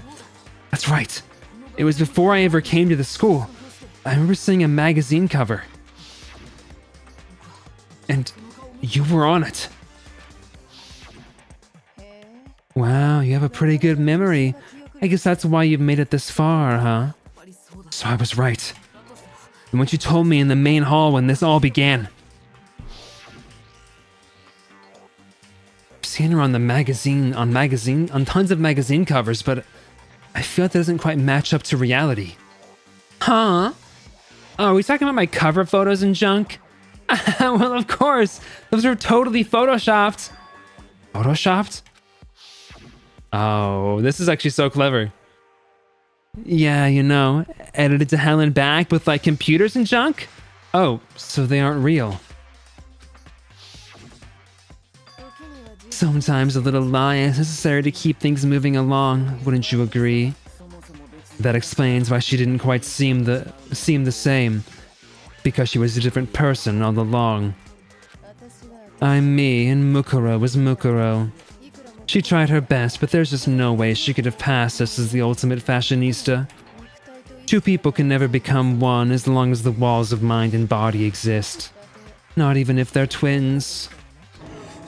Twins? I know, it's such a cliche, right? I'm almost embarrassed to admit it. So basically, Mukuro and I had your stereotypical twin relationship. The older sister, tough and proud, that was Mukuro. The younger sister, smart and cute, that was... Me! Junko fucking Enoshima! And together we were the Despair Sisters, aka the ultimate despair! Whoa, she's a totally different person now. Like I said, I get bored easy as hell. I even get fucking bored with myself. But if you're twins, why do you have two different last names? That again. You have any idea how many times people ask me that shit? Maybe it's new to your dumb ass, but it bores me to tears, answering the same questions over and over. Just make up whatever answer you want. I don't give a shit. The truth's fucking lame anyway. But if she was your twin, that means you killed your own sister? And for reasons deeper and darker than the ocean. As if. Well, I suppose I better explain. For my plan to work, someone had to be able to control the killing game from behind the scenes. The so-called mastermind had to operate Monokuma, keep an eye on everyone, things like that. But after looking after the situation, I determined it would be impossible for Mukuro to perform such duties. Because naturally, she turned out to be the letdown of the family, leaving me behind to run off and join some band of mercenaries. Such a disappointment. So, I decided to play the role of director and have her join the rest of you in your school life. I could have let her work alongside me, but she would have been useless to me that way. Besides, 15 students seemed like a solid number to start with. Of course, the fact that she was the ultimate soldier posed something of a problem. She had what I call the three atrocities. Atrociously rank, atrociously filthy, atrociously repulsive. It was atrociously clear just how out of touch she was with the rest of society. Meanwhile, my ultimate fashionista status has an undeniable appeal that I didn't want to go to waste. And that's why you switched identities. Sadly, your inability to match my personality was even greater than I'd calculated. It was a lost cause. She was nothing more than a bit player, an extra unworthy of lines. Being the utter disappointment that she was, anyone would have expected her to get killed off right away. Which is precisely why I killed her, to meet everyone's expectations. That can't be your only reason, can it? Well, no, of course not. I also did it to avoid becoming bored. Never been a stickler for following a plan to the letter, you know. She's just like taking on the personality of everyone else. If I planned everything out and knew what was gonna happen, that'd be so boring. So I changed things just a bit and decided to use Mukuro to make a little point. In other words, Mukuro's death was a one-sided, premeditated act of betrayal, just as I suspected. When Mukuro was killed, she must have been as surprised as anybody else.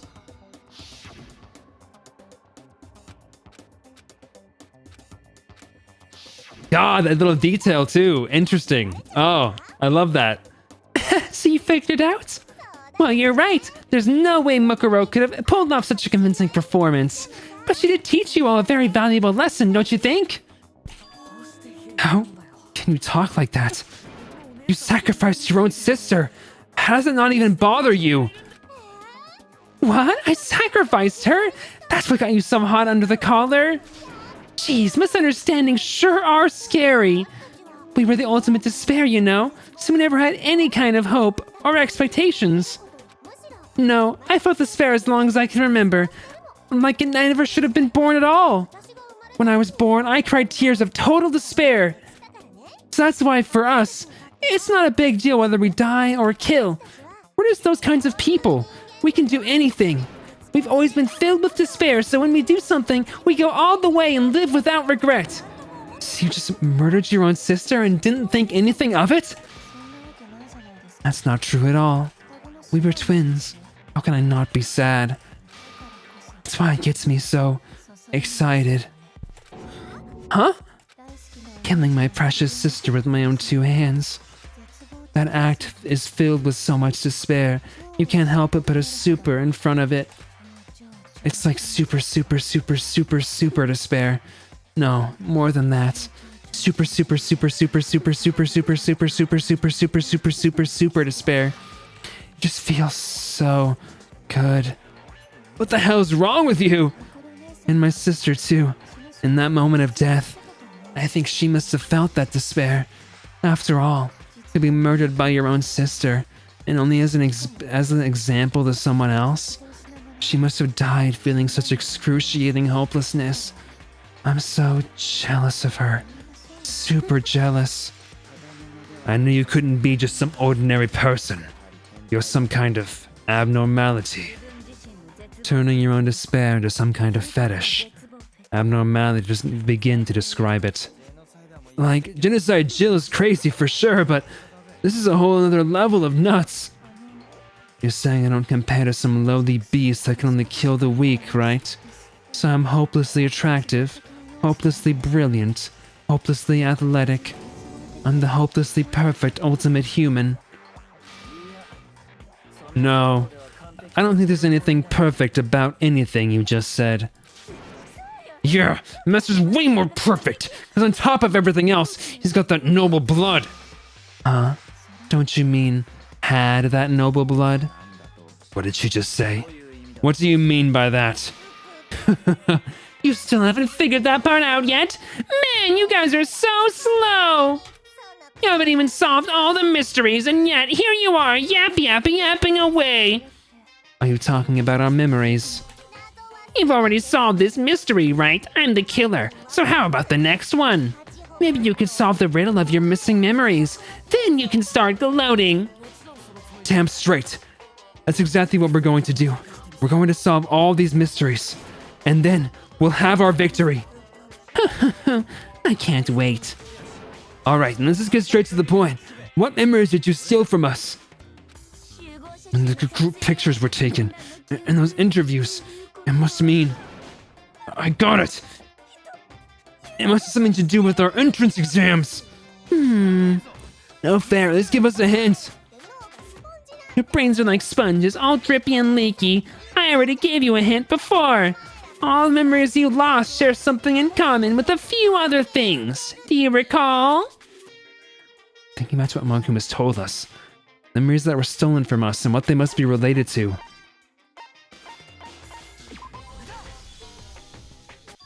You're talking about the motives you provided to try to get us to kill each other, right? So you do remember after all. Well, I would hope you wouldn't forget something so important. It was stupid of me to even ask. I apologize from the bottom of my heart for my bad manners. So then let me ask you another question. Did you notice that each motive I presented to you had a specific theme to it? A theme? Yep, you got it. So that's my question to you all. When Sayaka was murdered, what was the theme of the motive I presented?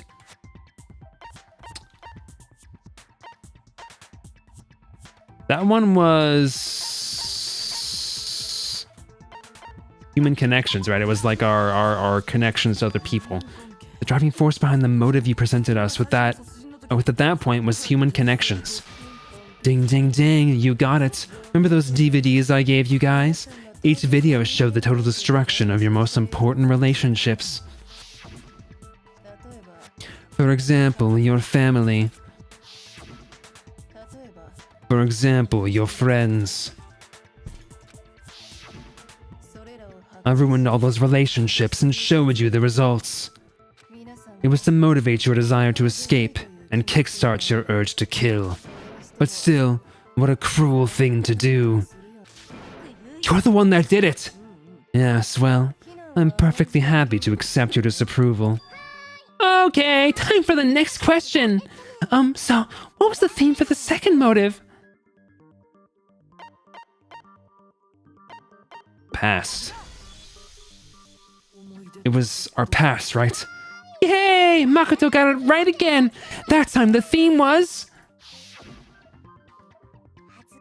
embarrassing memories and secrets, yeah! And the whole reason Mondo did what he did was to protect his secret. So, how long do you plan on dragging this out? Relax, relax. Okay, on to the next question. So, what was the motive for the third murder?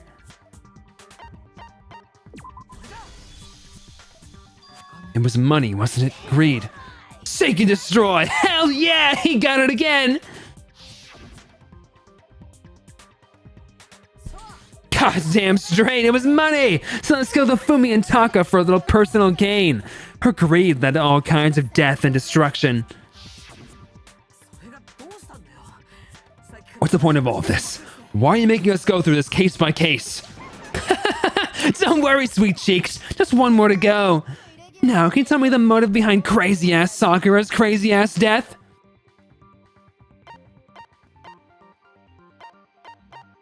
Was betrayal, right? In her case, it was betrayal. Precisely, you see. Once I revealed Sakura's betrayal, that led to everything that came afterwards. Anyway, it looks like you answered all of my questions correctly. How painfully delightful. But what's the point? What meaning is there in asking these questions now? Relationships, secrets, money, betrayal. These are all pretty standard motives, right? The most normal of normal, totally middle of the road. But of course, those aren't the only motives that exist in this world. In fact, there are as many reasons to kill as there are people on Earth. They compel humans to kill each other, bringing despair to the world. This is what we refer to as the seed of despair. Seed of despair? Just as water, air, and food promote growth in living things, the seed of despair also needs nourishment, and that nourishment is hope. Despair can grow only in the presence of hope. Two sides of the same coin divided by a razor-thin line. Such as hope and despair. How much longer is this stupid speech of yours? When we're discussing our missing memories, why are we trying to change the subject? If you would listen, you would see I'm not changing the subject. We are discussing your memories. What I'm trying to say is, the seed of despair is closely tied to your own memories. How so? You see, By taking away your memories, I gave you hope. Of course, that hope merely existed to be consumed by despair. How could taking away someone's memories give them hope? And plus, you haven't given us any hope anyway. Is that so? All you've been able to think about during your time here is how to escape, right? The mere fact that that's what you want proves I gave you hope. What are you talking about? If none of you wanted to escape this school, the killings never would have taken place. That is why we took your memories, so that you would have the desire to leave. The only reason we want to leave is because you took our memories. Is that what you're saying? Correctamundo! Which means, if we did have our memories, then we wouldn't have want to leave. Do I understand that right? What? Why the hell would having our memories make us not want to leave? A most troubling thought, isn't it? But it's not enough. I want more distress, more despair. Put so much effort into creating hope in order to feed your despair and make it grow. Just like Crazy Eddie slashing his prices and passing the savings on to you, let me give you a hint. Huh? Really? Hurry up and tell us. Okie dokie. Like they say, seeing is believing. I'd like for you to see the outside world. Outside world? You mean the world beyond the school walls? So something really did happen out there. Now are you interested in what I have to say? You want to see what's out there? I want to see too. See your faces sink into despair. Now then, open sesame! Behold, the world beyond the school walls. This is the outside world you've all been so anxious to claw your way back into.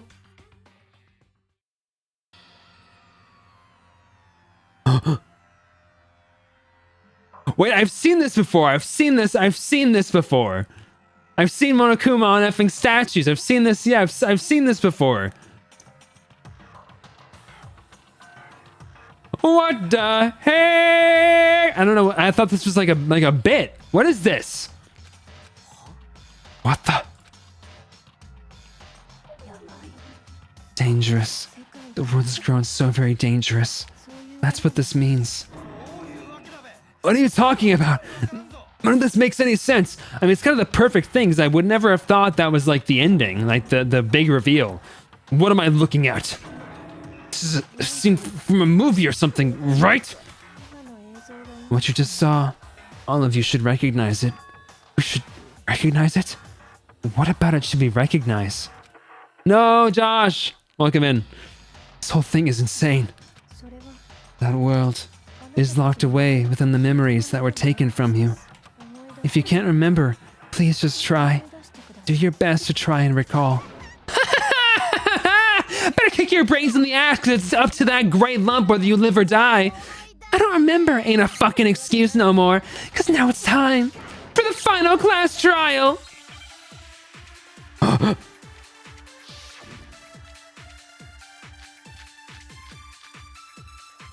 You have missed some things for sure. Come on, bitches, remember or die. What the fuck had happened outside? You want us to remember or whatever, but when it comes to that crazy, confusing video you showed us, I don't understand a damn thing. What's the meaning of the footage we saw?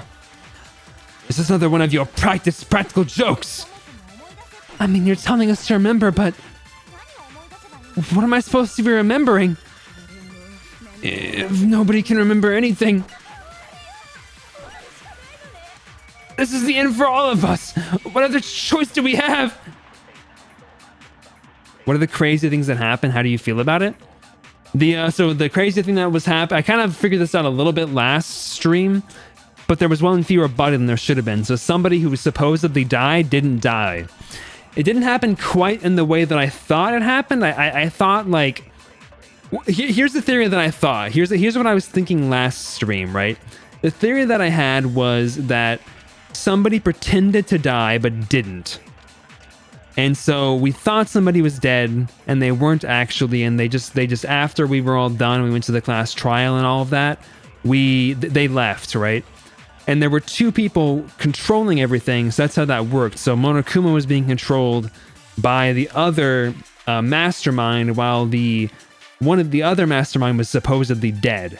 And they just pretended to be dead, pretended to be killed that whole time, and then got up later and left, right? During the class trial. That was my theory. The actual reality, of course, was that, there was a body switch at the very beginning of the game, and Mukuro was really Junko, or Junko was really Mukuro, and her body was used twice. And so the real Junko was never actually involved directly in the game, which was a twist that was difficult to wrap my head around, because I was pretty firm in my understanding of like my theory, because it was much simpler in theory. Although it would have been very difficult for somebody to stay still for the whole investigation. That would have been a violation of the rules for the class trial, I believe. It can only be called if a real dead body was discovered. I suppose that's a good point. That is a good point. And technically both times a real dead body was discovered. I mean, how can you show me something so completely incomprehensible and just sort of say remember?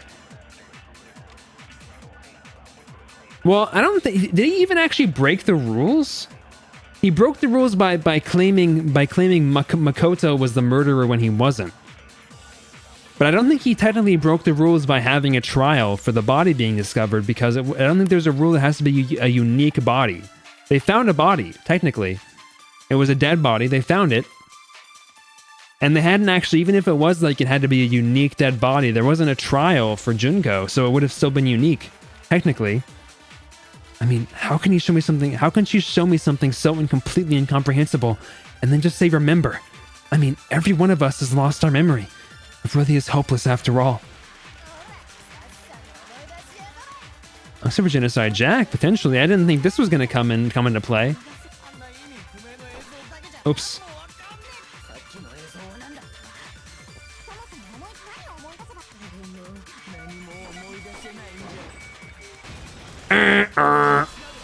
Genocide Jill. Here's a question that I have. Why have they continued to refer to her as Genocide Jack when it is clearly Genocide Jill now? Actually, she might remember. Who might remember? The other Toko. Genocide Jack. What? The two of them share certain kinds of knowledge, but their memories aren't linked, right? I see. If the memories are separate, then even if one personality is forgotten, there's a chance the other may have those memories. What do you say, Toko? Are you telling me to swap places with her? No, absolutely not. That'd be like forfeiting my entire identity. Genocider Sio? What? Toko, you're the only one we can rely on now. Done! It's me, your friendly neighborhood serial killer. Boy, she just gave in like it was nothing. I'm gonna ask you a question, and I want to have it answered immediately. Do you know anything about this video? Huh? What video? The video that's playing right now. Who the hell are you? Oh, I'm the mastermind. Oh, nice to meet ya. Nice to meet you too. That's enough. Just take a look at this stupid screen. Aye, aye, Roger. You got it, Captain. She's like a wet cat, for real. You're gonna throttle her? My question is how she's changing her, like, headgear. Well, does it look familiar? I don't have all the details, but... Of course it does! Then, you remember all the stuff it's showing? Of course I do! So you didn't lose your memory after all. Then why didn't you say something earlier? I only answer questions when someone bothers to ask me. I'm the quiet type, you know. Oh my god, she's the worst liar in the world. More importantly, if you really do remember, what is it? Huh? What's the matter, Master? Do you really not remember the tragedy? The tragedy? Oh no, you seriously forgot? Maybe I can help you remember with a kiss. Just answer the question. What happened out there? Well, I can't really say if it happened or if it's still happening. But it was the biggest, most awful, most tragic event in human history. What? Why is that phrase coming up now? It's all because of that event. What is? Are you serious? I'm talking about the way the world is now. Is now? The world's been destroyed, get it? Destroyed? Explain yourself. Tell us everything you know. Copy that, darling. Okay, so this big, awful, tragic event, they started just calling it the tragedy, happened about a year ago. It was so big and so bad that even this murderous fiend went pale at the sight of it. I guess you could say what happened was man-made, but was more on the level of a worldwide natural disaster. Either way, there's no doubt that it was the biggest, most awful, most tragic event in human history, and as a result, in basically no time flat, the world turned out the way it did, and that's that. That's all there is to it? Come on, there wasn't a single concrete description in there. Well, it just so happens I don't know any of the specifics. Miss Moreau saw it all play out in real time, so why don't you ask her? We already did, and she didn't know anything. That's why we're asking you. What a stupid name for an event. Yeah, for real. No way, it's the biggest, most awful, most tragic event in human history. I couldn't live up to Master's expectations. To die. This is a true tragedy. Okay. That's enough of your little lover's quarrel. Whatever happened, it doesn't matter at this exact point in time, does it? The end justifies the means. Everything serves the outcome.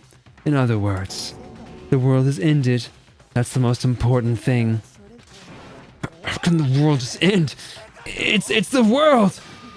Calm down. It's okay. There's no need to panic. Every living person will be dead in 100 years anyway, so the world ending isn't just that big a deal. Come now. You're just being ridiculous. Well, as long as we're being ridiculous, I have another ridiculous story to tell you. It's the story of the Tokami Corporation, which has given Byakuya's life all its meaning. What? What did you say? I'm glad to see you took the bait. You went into it like a middle-aged secretary at an all-you-can-eat cake buffet. Hey, so what do you think happened to the Tokami family, huh? Correct. Well done, peasant. But I didn't say anything yet. I just got so fucking bored waiting, I couldn't help it.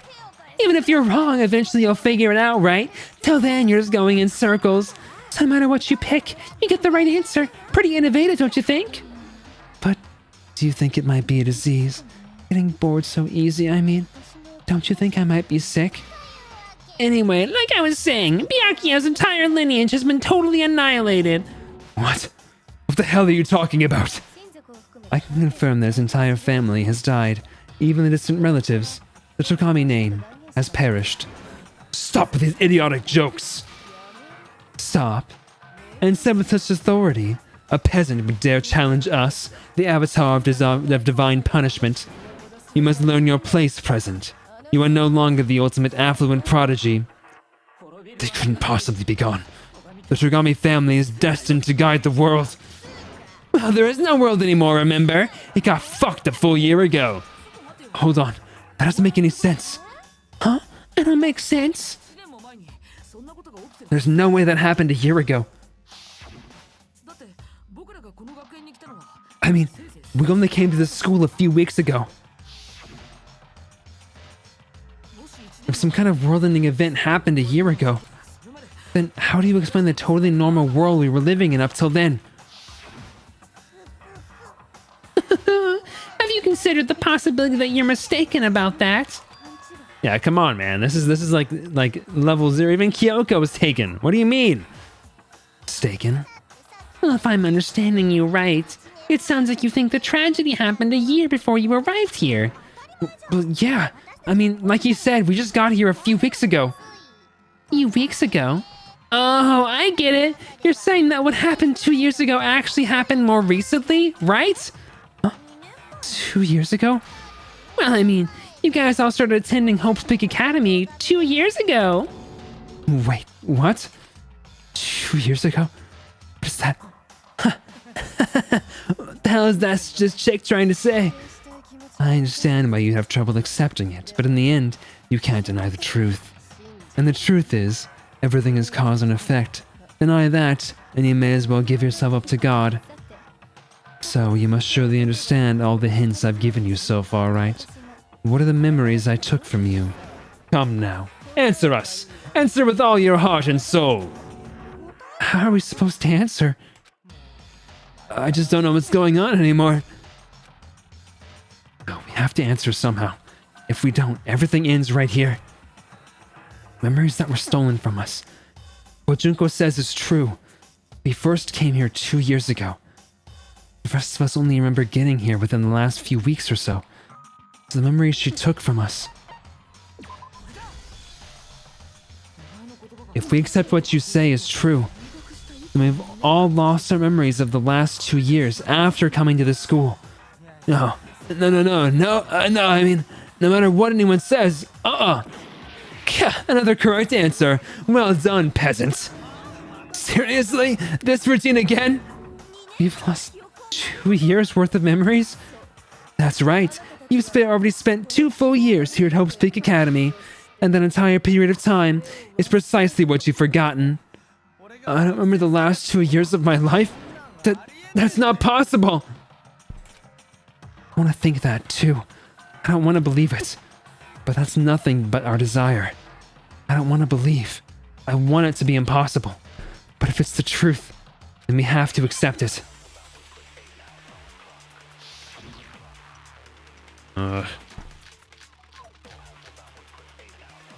What if Kyoko and the headmaster? Headmaster's notebook, locker pocketbook. Any of these 3 things could be proof.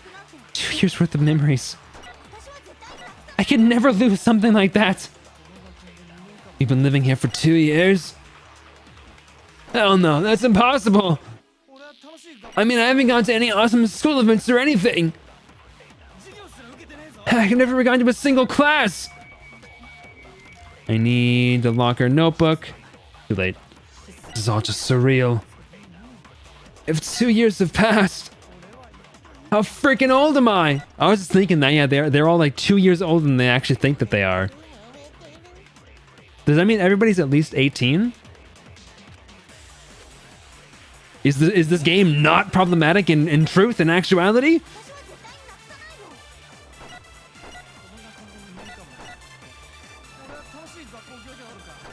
Yeah, bro's like, yeah, 23.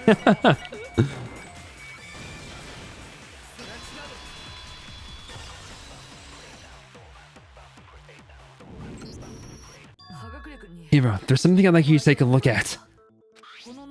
This notebook right here. Huh? Hey, why's my name written on it? I found it in the locker room on the 2nd floor. If you don't mind, could you take a look inside?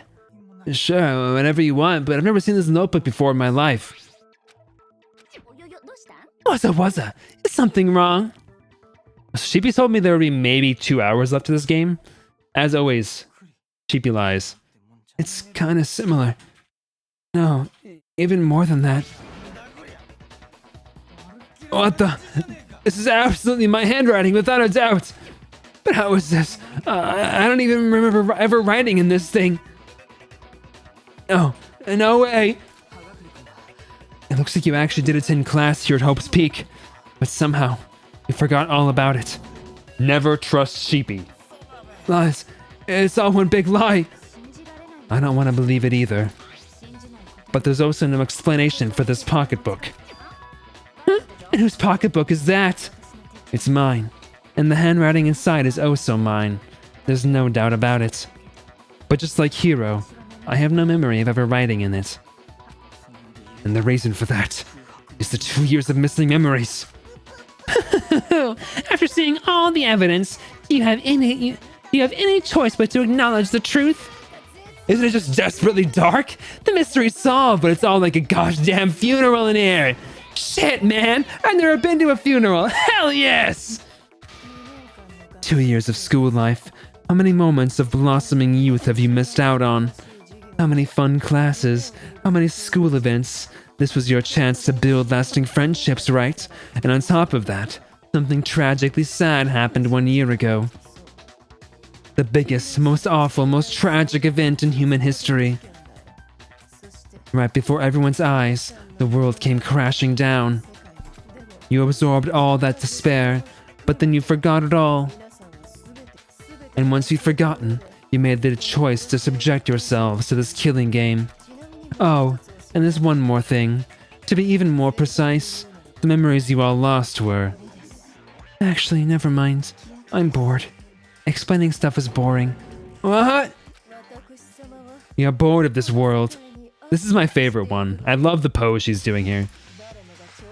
Everyone always talks big, declaring all the great things they'll do, but then they always fizzle out. This world is just so desperately fucking boring. What are you talking about? In a way, I'm jealous of all of you. To give yourself over so completely to such stimulating despair. Yeah, so figure out the rest for yourselves. I'm sick of expositioning all this shit. Figure out what? Figure out where your memories come apart. That's at the heart of all of this. Where our memories come apart. Is she talking about the moment where we must have lost our memories?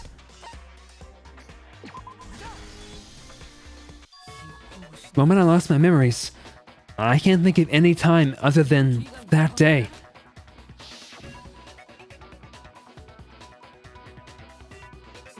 When I first came to the gates of the school and stepped foot in the main hall. When I passed out, I was overcome with a strange sensation. Wow, you still have enough spirit to keep on talking, huh? So I don't know much about the details, but it seems like everyone remembers passing out, right? And your sense of time got all messed up because of the memory loss after that. I guess it must have been something like that. After I passed out, I woke up in a classroom with my hand on a desk. My head on a desk, sorry. I assumed not much time had passed out since I'd collapsed in the main hall. But instead, 2 whole years had gone by. The reason it felt so short was because all memories of the time in between had been completely removed. You got it, honey. 2 years of memories, poof, gone. Which means, of course... When everyone met for the first time, it wasn't actually for the first time. Unaware of this fact, you took the time to introduce yourselves to each other, but by that point, we'd already spent 2 years together at the school. That's what those photos reveal, isn't it? Yep, that's what they reveal. You were all such close friends. You spent 2 years together, and then you started killing each other. And it was all so you could escape into a world that's already been annihilated. What a terribly tragic tale. Even if you left now, there's nothing you can do to fix it. You're the one who set things up to be like this. I love you all so much. What? Once your school life here began, I thought about you constantly. It's only natural that I would fall in love. So since I love you guys so much, I'll tell you all about it. All about the idea we came up with as the ultimate despair. Our plan to bring despair to all mankind. The ultimate despair. All mankind.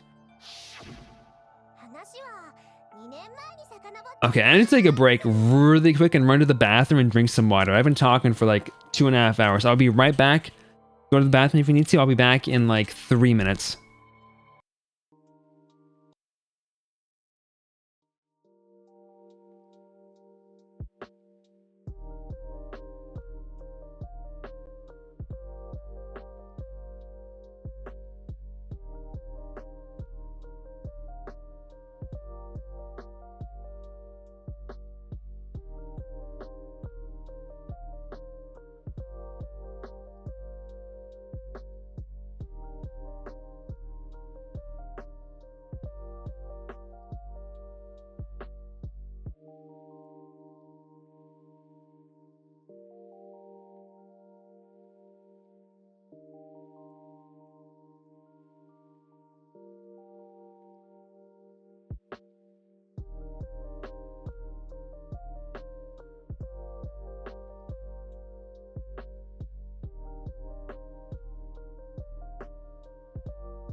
Alrighty, I am back. Let's keep it going.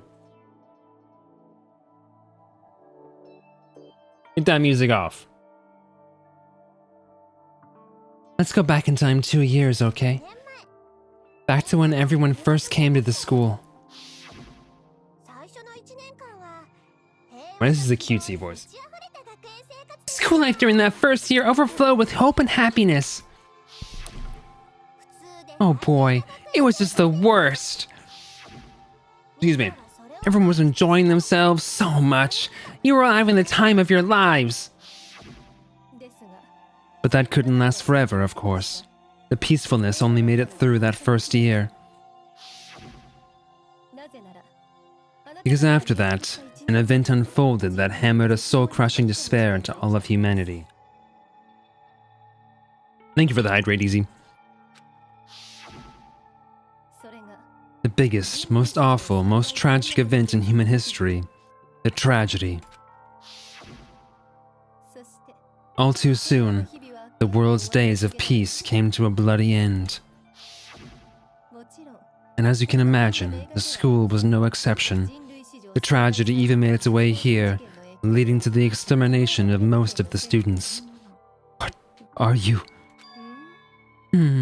What do you mean? The most tragic event in human history, and the ultimate despair that caused it. I can't believe it's all because of just you and Mukuro. Or some kind of organization, an angry mob, an incredibly motivated family. You have a point. If I had to describe it, I'd say it was none of those. How can I put it? It was more of an ideological thing. Despair is contagious, you know. It's almost like a natural phenomenon. Everyone is capable of it. And now, the entire world has fallen into despair. In other words, if you see despair as the enemy, then your enemy is the world itself.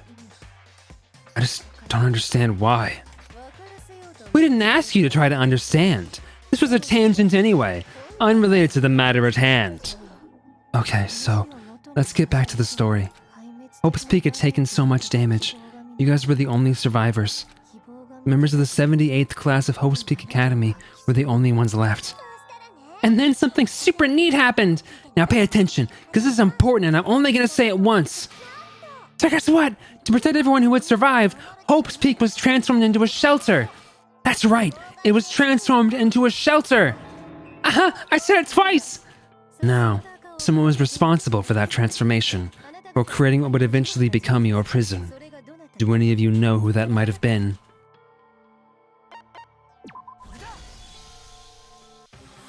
It could only have been the headmaster of Hope's Peak Academy.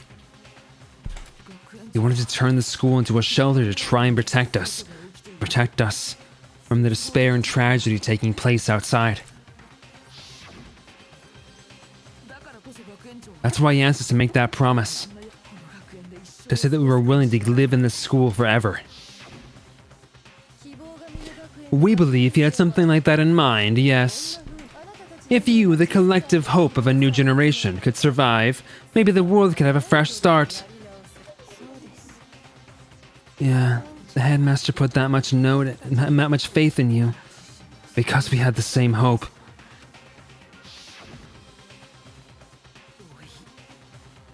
That's why we all agreed to live here forever. But creating the shelter was also his single biggest mistake. It's laughable, really. He was the headmaster, but he had no idea. He had no idea that we, the ultimate despair, had already made our way into the school.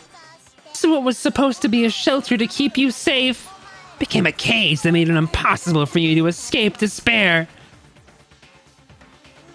I have to say, it really helped me out a lot and saved me a ton of time. By the way, it was you yourselves who blocked off the windows, the doors, all the exits. Under the headmaster's direction, you all went about your work like obedient little sheep. You mean, we trapped ourselves in here? And then you forgot all about it and started bitching about how you were trapped in here. Once you finished building your little shelter, it was time for me and Mukuro to get to work, and thus began the killing game. Me and Mokuro had come here, spending the last 2 years waiting for that moment. That moment where you all began killing each other served as the climax of our global despair plan. The only reason you survived the tragedy was so that you could be a part of it. You only let us live so we could go around killing each other? Is that what you're saying? Why? Why would you do that? Because it was much more than a simple high school death match. Rather, it was a method to hunt down and destroy every last remaining speck of hope in the world. What are you saying? Well, it would seem there's a little bit left out there. A few souls unwilling to give up hope. So I thought I should show them. Which is why I... Well, why don't you tell me? That was television.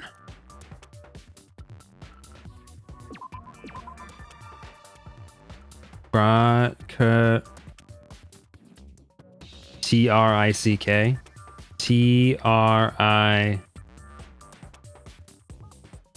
Hijack.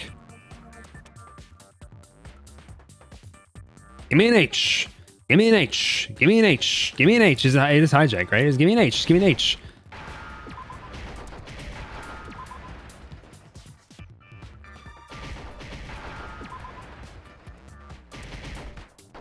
Ah, bench. Hijack. Soka wakata zo.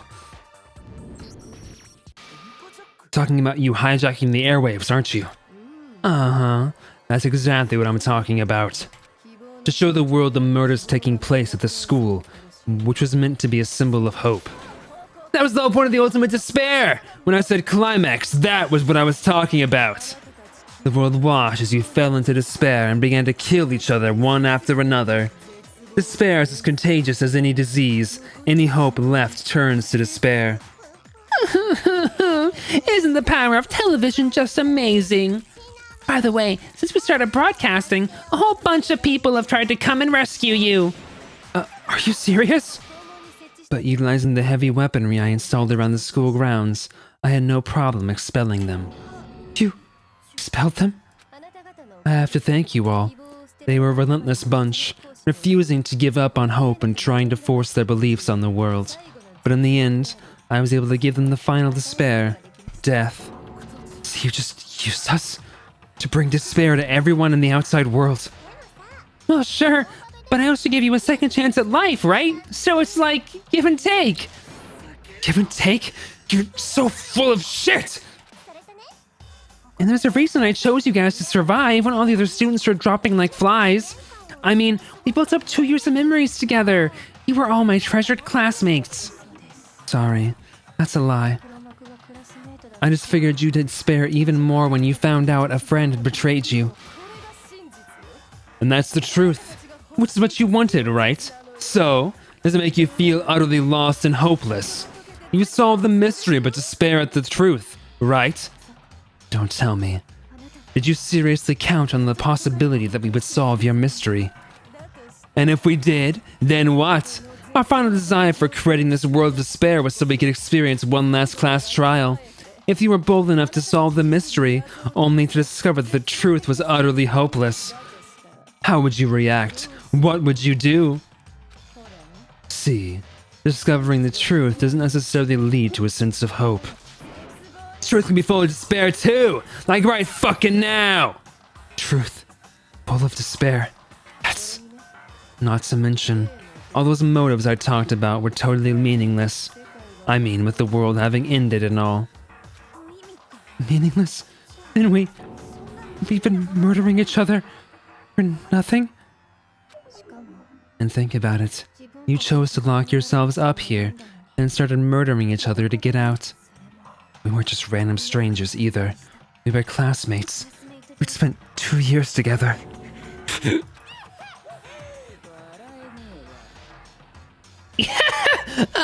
No, even I can't laugh at that. We get it, okay? We get it. You're totally awesome, right? We get it already. So help us. I'll do anything. Just help me. A peasant begging for his life. How delightful. We've never witnessed such a travesty firsthand. I'm sorry to say, begging doesn't work on me. All I want is despair, and there's no reason for it. And since there's no reason, there's no argument against it. There's just no use understanding it. No argument, no understanding. What better definition of ultimate despair could there be? Wait, hold on. You've just been going on about whatever you feel like, but there's no real reason for us to believe anything you have to say. Huh? That's the first time Junko's just been Junko. You said the world's fallen apart, but I haven't seen it for myself, so I don't acknowledge it. I don't accept it as the truth. Until you see with your own eyes, truth and falsehood overlap one another. In other words, you're not unlike Schrodinger's cat right now. Is that what you're saying? I think Spike Chunsoft's writers love Schrodinger's cat. If so, what then? Are you saying you won't accept the truth until you can go outside and see for yourself? Well, you better not. You go out into that world and you're all goners for sure. Trust me, I'm not lying about any of this. Well, even if that's all true, I refuse to give in. I refuse to lose to you. For the sake of everyone you've killed. Huh? Everyone I've killed? What are you talking about? You're the ones who killed them. I didn't kill anyone. I simply gave you a little nudge in the right direction. That's all it took for you to start killing each other. You're nothing but bloodthirsty animals. That's why anyone was murdered here, peasant. Say what you want about hope, but we're all creatures of instinct, right? Despair comes naturally. Hell yes! That's funny as shit! No, this isn't some game to us! It's a murder, plain and simple! You stole our memories, invented reasons for us to do it! You pushed us all into a corner! It's all your fault! You certainly have a talent for passing the buck, don't you? That must be your hope, huh? But we don't have much time left to keep up this banter. We have to draw things to a close soon. What do you mean? I'm talking about the vote, of course. You didn't forget about that little rule, did you? Oh, and also, since this will be the last vote, I decided to change the rules. What? You guys so full of hope, and me so full of despair. I decided to have you vote which one will be punished. If even one of you votes to punish hope, well then, I'll consider that a win for me and punish everyone on the side of hope. Even if it's just one person? Oh, but don't worry, I will be voting, of course. Even if you don't, you've still got the upper hand in all this. It's okay. Nobody would actually vote to kill themselves, right? Oh, let me just mention one more thing. When I win, to punish you guys, you'll have to stay here till you grow old and die. No fighting, no killing. That's your punishment. What? You mean we'd have to just live here? She's saying she'll let us live. If you're not happy with that, then go ahead and punish me and make your way to the outside world. Into a world fallen from grace where only despair exists, where you'd likely be dead within a day. What are you saying? So no matter what, we're doomed. Wait a sec, I was getting with an inspiration bomb. Dying of old age is boring as shit, right? The Untamed Home wasn't gonna dig that at all. So here's what'll happen. One of you will get to experience an instant, super impressive punishment. What? You can't just... Do you mean to say you'll execute one of us? And I get to decide who's gonna have to suck it down. Makoto, you're up. Me? Yeah, you've been acting up, causing all kinds of trouble. I hate you! So let me make this clear. Everyone has two choices in front of them. If a single person votes for hope to be punished, then only Makoto will receive a harsh punishment and the rest of you will live here in peace. If, on the other hand, you desire to see us punished, then you must all leave this place. I will force you out, ensuring you all die horrible deaths in the outside world. What I'm saying is, if you sacrifice Makoto, the rest of you will get to live out your lives. Sacrifice me? But that's... What, has your resolve softened? Have you lost confidence? Are you afraid of being punished? Don't you have faith in your friends? No, that's not it. It's okay. You're right to be afraid. It wouldn't seem all of those around you have realized the futility of going against me. Guys! so beautiful. Your lovely faces, eroded by despair, have come together as one. Besides Kyoko, you could never betray your father, could you? What? I mean, the headmaster's only wish was that all of you would survive, right? That's why he tried to trap you all here after all. The least you can do is try to honor your dead father's wishes. Kyoko, one person's despair is to seal your fate. Isn't that just the most hopeless outcome ever? So who do you think's gonna give in? Whose despair is gonna sign your death warrant? No one. Nobody's gonna give in to despair. We're not gonna lose to you.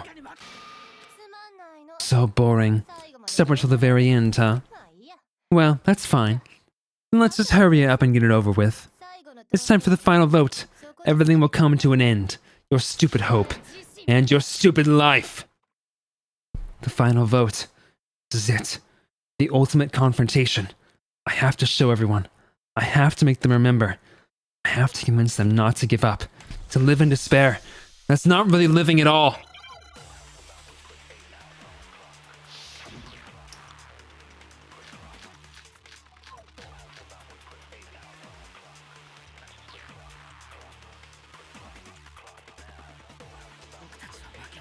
We won't give up. This is a long one. As long as there's hope, we'll never give up. If I were to die, that would be the end of Hope's Peak Academy.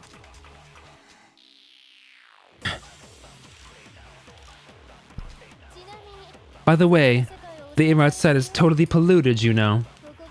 The only reason we're okay in here is thanks to the air purifiers in the physics lab. If I die, the purifiers will screech to a halt. In other words, as soon as I die, the communal life you've been all living here will come to an end.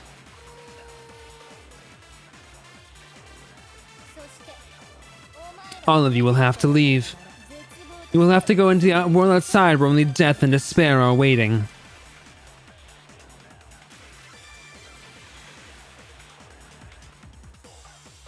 Man. So, what are you gonna do? Will you just die? Is that what you want? There is no hope left in the world when you sleep. It's on a bed of despair. The world is in despair. You are in despair. Don't do something. Everyone's gonna be consumed by despair. I take damage? Huh? You claim there's no hope left in the world. But if despair is contagious, like you say, then so is hope. I'll use my own hope to plant seeds of hope inside everyone else. Ah, okay.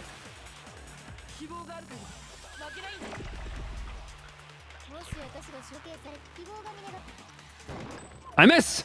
Shoot! I miss! Shimata!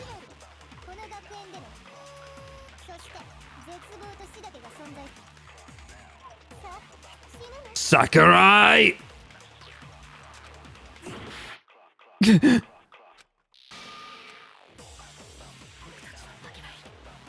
It was pretty embarrassing, I gotta say.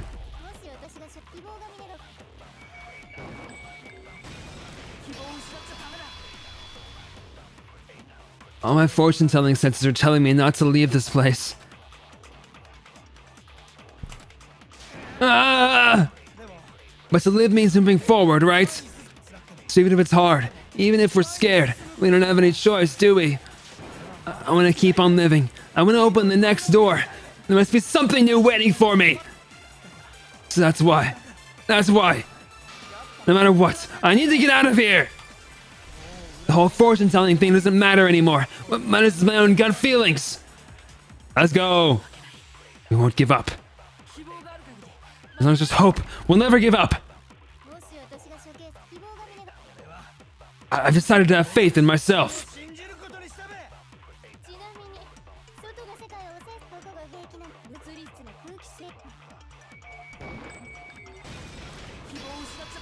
Come on, Aoi.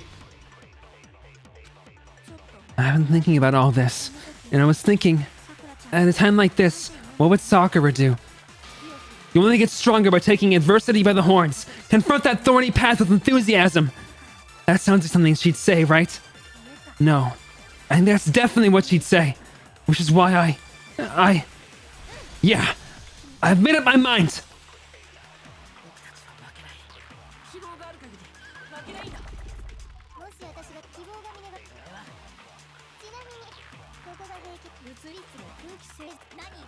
Say whatever you want. I made my decision.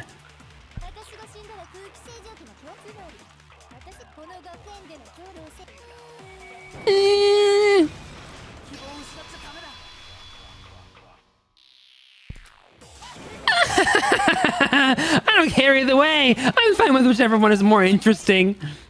Actually, I may not look like it, but I've always hated school. Hell, no matter how I look, still hate it. Oh, but no matter what, Master has to come along with us. Okay. That one was kind of a nothing burger.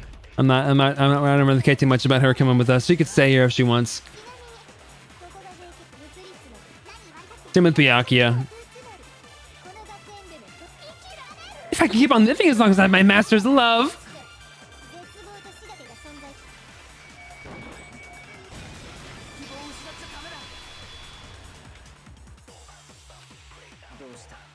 What's the matter? You're not actually trying to encourage me, are you? Ridiculous.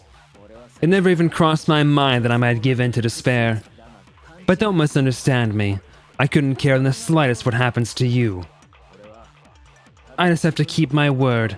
I swore I would end the life of the mastermind. Besides, the Togami family isn't dead, because I'm still alive. So until I can restore the Togami family and bring it to greater glory than it's ever known.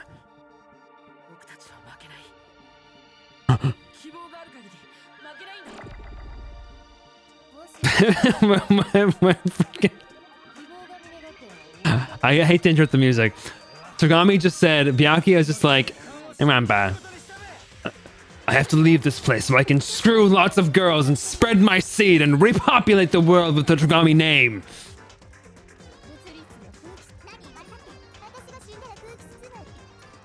Literally just like Sasuke at the end of Shippuden. Like, what's Bro gonna do except for just like make a lot of children, make a lot of girls?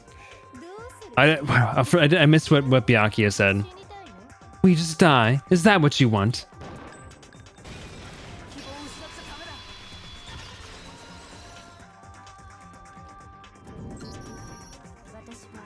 I didn't really know my father, so I can't pretend to know what he was thinking. But even if it's connected by blood, there's one thing I am sure of. He would never ever want us to abandon Makoto and choose to stay here. Makoto and choose to stay here. I can't explain why exactly, but I'm sure. But if I'm sure of anything, I'm sure of that. Just because we don't actually know anything, does that mean we can't understand? Could it be that?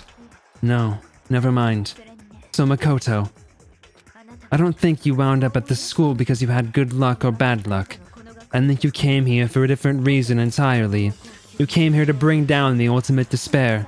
You came here to confront despair without ever giving up. And if that's true, I knew they were going to do that. I knew that was going to be the twist. And if that's true, I think we could call you the ultimate hope. What do you think? What the hell are you? Sheesh, so uncool. Your stupid faces, the stupid things you said, the stupid way you all treat each other. It's all so uncool, so unhip. Shut up, shut up, shut up, shut up, shut up! Lame, lame, lame, lame, lame! I'm any kind of elite anything. Hope isn't a talent you develop, but I still. The final one of these, moment of truth.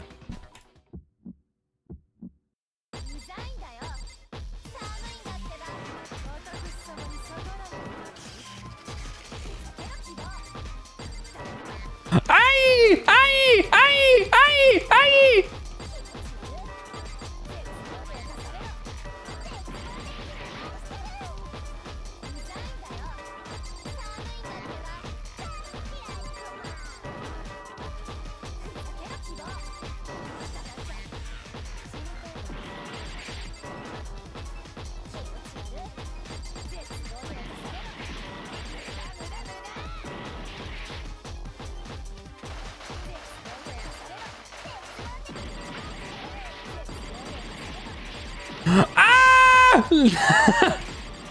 No, I'm not good enough at this. I'm not good enough at this.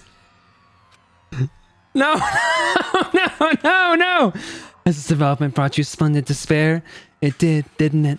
Of course it did. You're not utterly hopeless, and my victory is desperately complete. And with despair in your hearts, you know what time it is.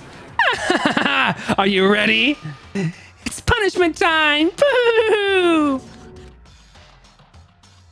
I don't know if I'm gonna be able to do this, dude. I'm not good enough at this game. I'm not good enough for this mini game.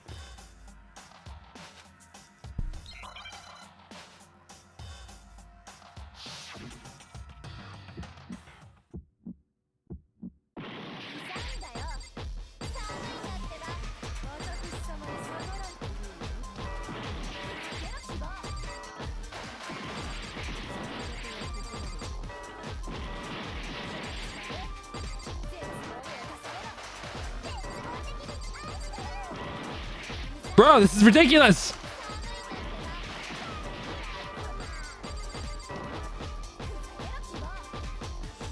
I'm out of bullets!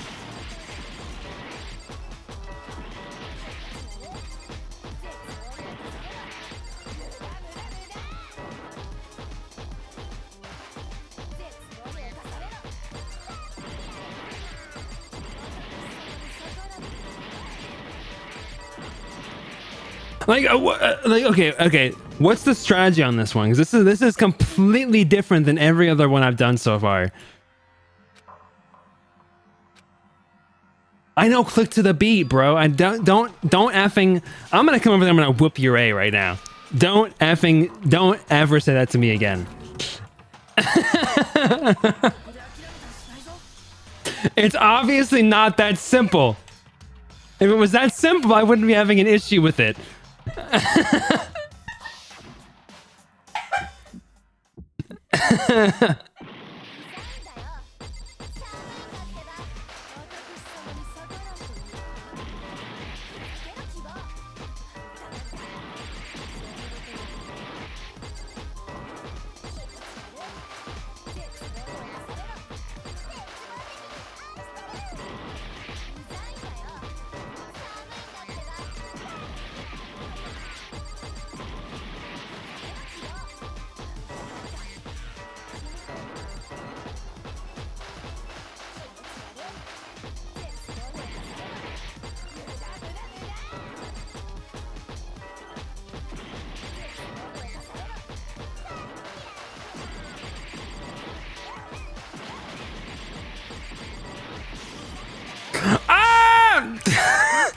Chippy, get over here. You do it.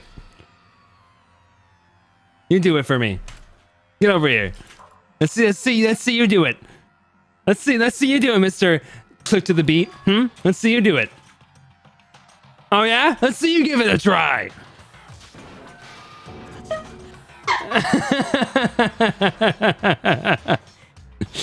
And I've always hated this game. This one sucks. I hate this minigame. It wouldn't be so bad if I could see the freaking notes. It's so annoying when they don't show you the beat because it's not on the beat of the song.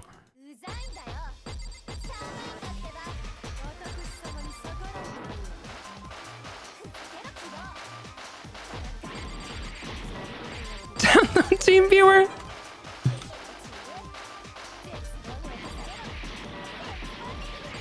Oh my lord.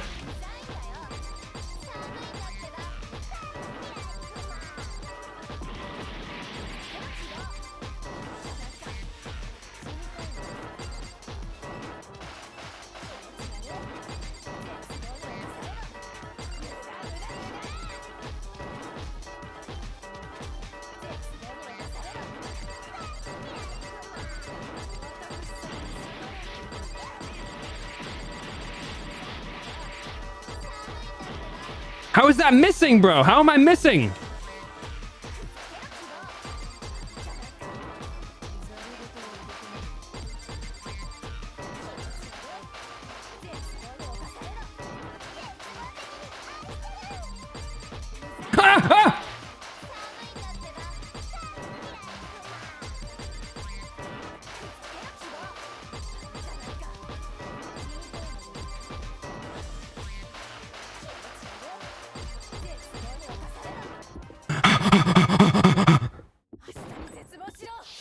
Holy guacamole! Alright, I did it. I freaking hate that minigame. That's like the worst minigame, dude. I refuse to give up. I refuse to get bored. I refuse to throw it all away. I refuse to despair. Because all I have going for me is the desire to keep moving forward. What's going on? What's happening? Holy guacamole! I'm not gonna get a good grade on this one. Oh, a C! I'm gonna get like an F. Oh, a C! Ooh, I got an A overall though, which is pretty good. Hey, why am I getting Monokuma coins still? It looks like we've reached the end. I think it may be time to vote. We just gotta pull the lever, right? Good, I'm ready to go. Let's put an end to these trials. Put an end to the killing. With our own hands. Killer!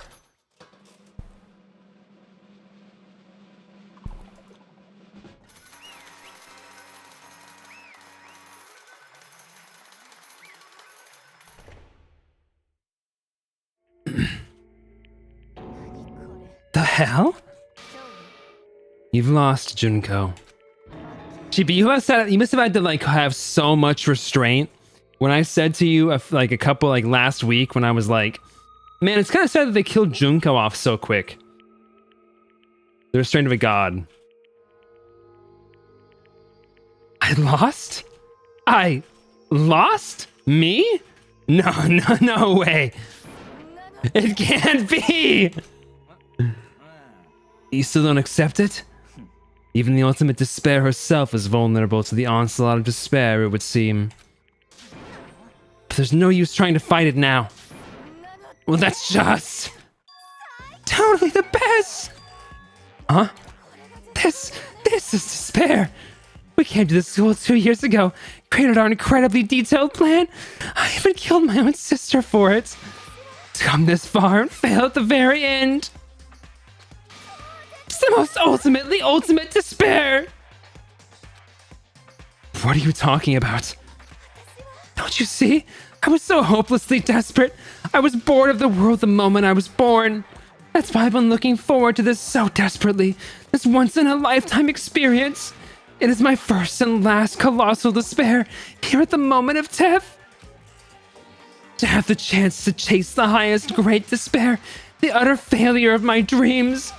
Oh, I'm so hopelessly happy right now. Wait, is she enjoying this?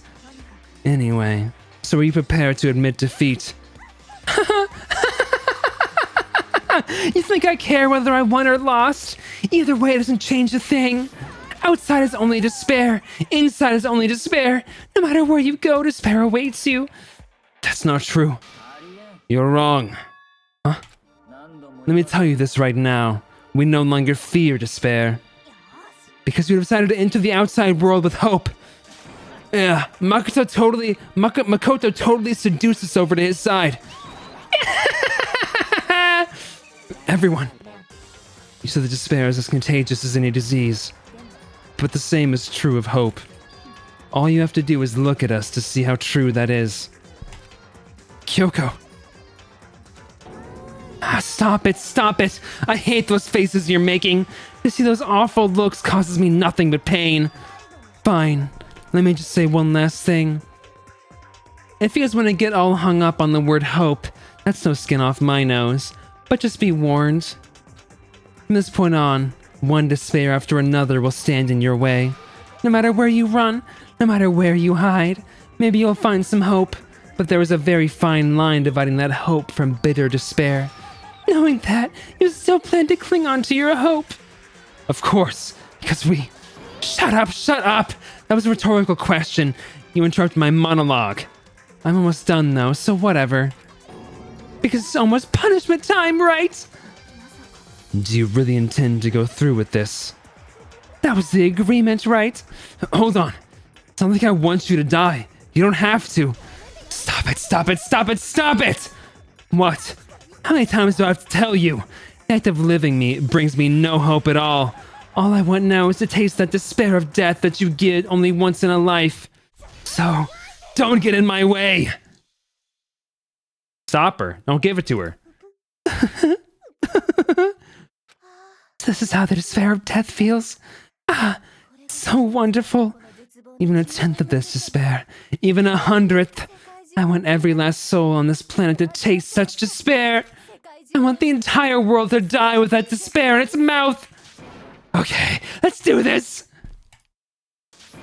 I've reserved an extra special punishment for last. Let's give it everything we've got. It's punishment time!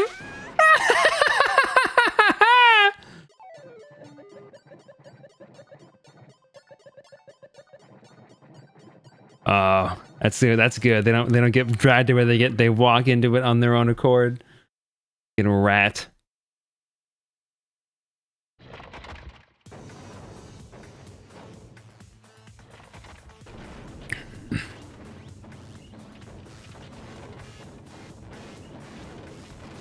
Is it like all the punishments built together?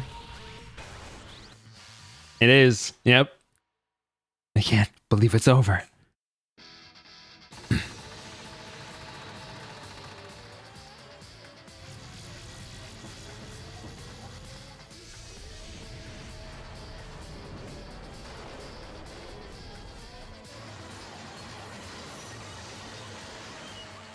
What? How is she surviving all of this?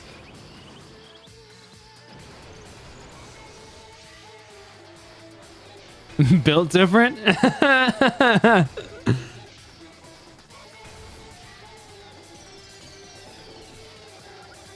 would have lived. But this one kills her, not the fire truck landing on top of her. Although was there a different personality each time?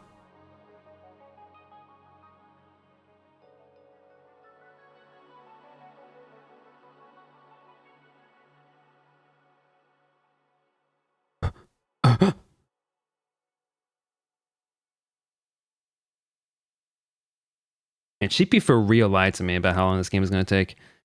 That's where everything came to an end. The final class trial. Junko Inoshima, the ultimate despair. Live at Hope's Peak Academy. It was all over. Yeah, and it's still not over, and it's been 3 hours. And you changed it to 2 hours.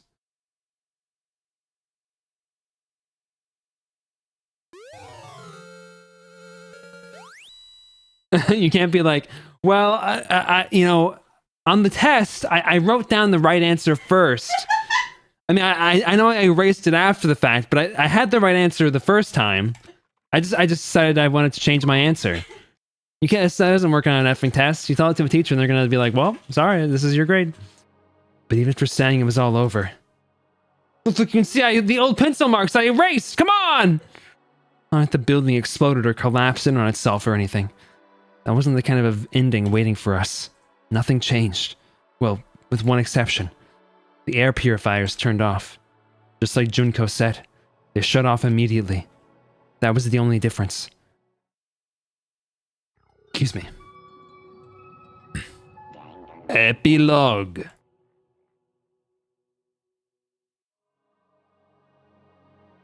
We left the courtroom and made our way to the main hall. We stood in front of the door. Nobody made a sound. I felt almost absent-minded. This was our epilogue before the final ending. We were stuck there in limbo, unmoving, unsure, but in the end...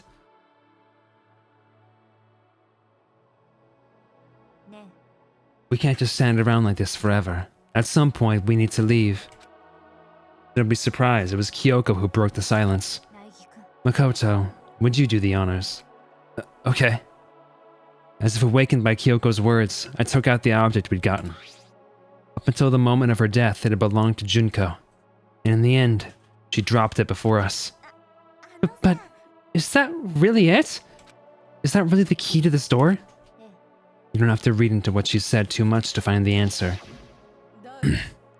If, on the other hand, you desire to see us punished, then you must all leave this place. I will force you out. She said that just before dropping that. It makes sense that it would be her way out of here. But you never know. Maybe it's actually a switch that's gonna make the school self-destruct. I mean, Junko never specifically that she'd let us leave here alive. You may be right about that. Maybe! But even so, it's impossible to think we wouldn't take our chances with it. Yeah, I guess that's true.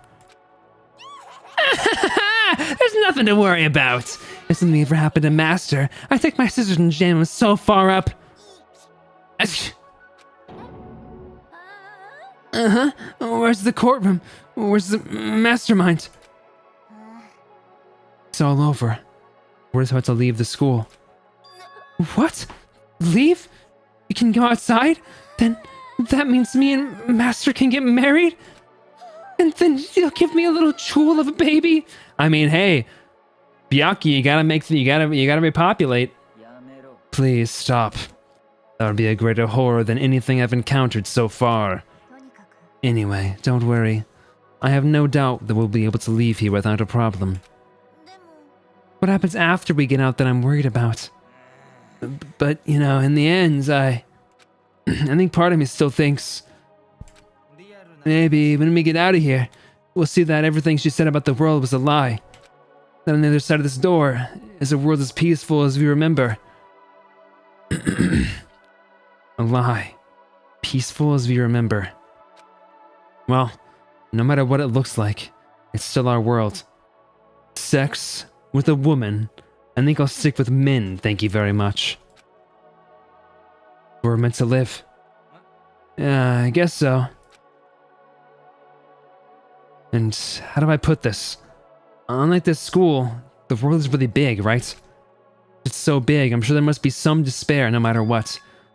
But there also has to be lots of hope, right? The act of searching for hope, to try and find it, that by itself is the true meaning of hope. As long as you have that hope, you can keep moving forward no matter what trouble you may fall into. Is that what you mean, Makoto? Yeah, that's pretty much the gist of it. I don't need any of you to spell that out for me. You know, Junko mentioned that there were still others out there who hadn't cast away hope just yet. Maybe I should find them and make them work for me. To rebuild the world, we must first rebuild the Togami dynasty. I'll go with you. I'll follow you anywhere you want to go. Well, my first stop is going to be the closest donut shop. I can figure out the rest from there. And what are you going to do if there are no more donut shops or donuts? I'll just go get some flour and mix some myself. And if there's no flour, I'll just grow some wheat. Ah, I get it now. If there's no roads, you just gotta build one. Creation. Fate is telling me to remake the world. That's my hope. I've reached the next stage. The next chapter of Yasuhiro Hagakure's life story is about to begin. Thanks, Hina. You totally opened my eyes. Hey, personal space, buddy. You're seriously creeping me out. Come on, Makoto. Even if everyone in the outside world is gone, even if the world is steeped in despair, as long as I have people like you around, I can face forward and keep moving. If we can get out of here and do something, have some sort of impact. What can we do? There's so few of us, and we're so small. So what can we do? No. We can probably do anything. Yeah, we can do anything! Well, I guess this is goodbye. And goodbye, Sakura. But hey, if we gotta say goodbye, we may as well do it with a smile on our face. Hey guys, you guys want your fortunes told? Anywhere, anytime. You just let me know. I'll be there. You know how much I hate being annoyed. But if something does come up, you may as well let me know. I can't guarantee I'll actually bother listening, but you know. I don't know why, but I have a burning desire to start writing. I might be able to pull it off. A story about Master and me. And the others, I guess. I can't say I'm sorry about what happened, but still, it does feel kind of strange. I really don't know what to say. I guess we graduated?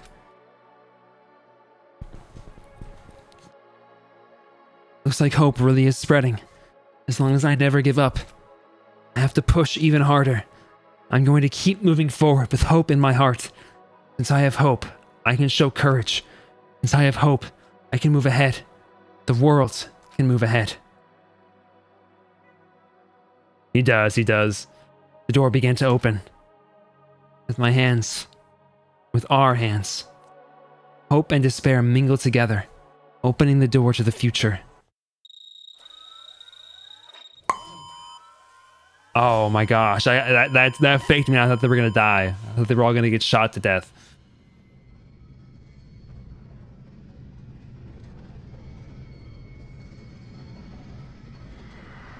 It's Jover!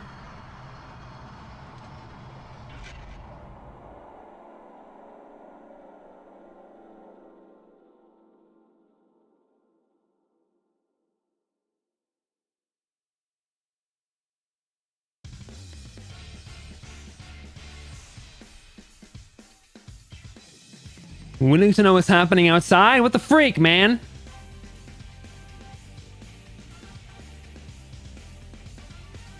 What the heck, bro? Sakurai!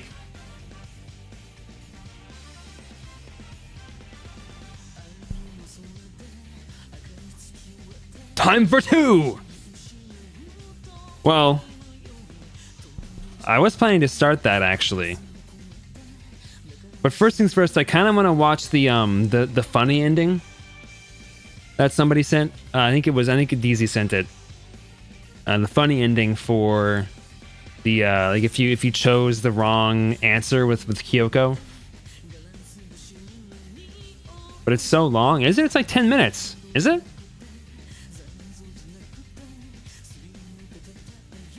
Is it 19? I could be wrong.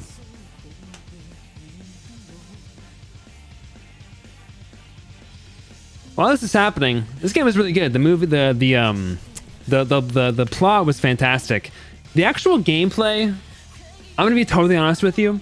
The actual gameplay was like a little bit whatever for me for the most part. Kind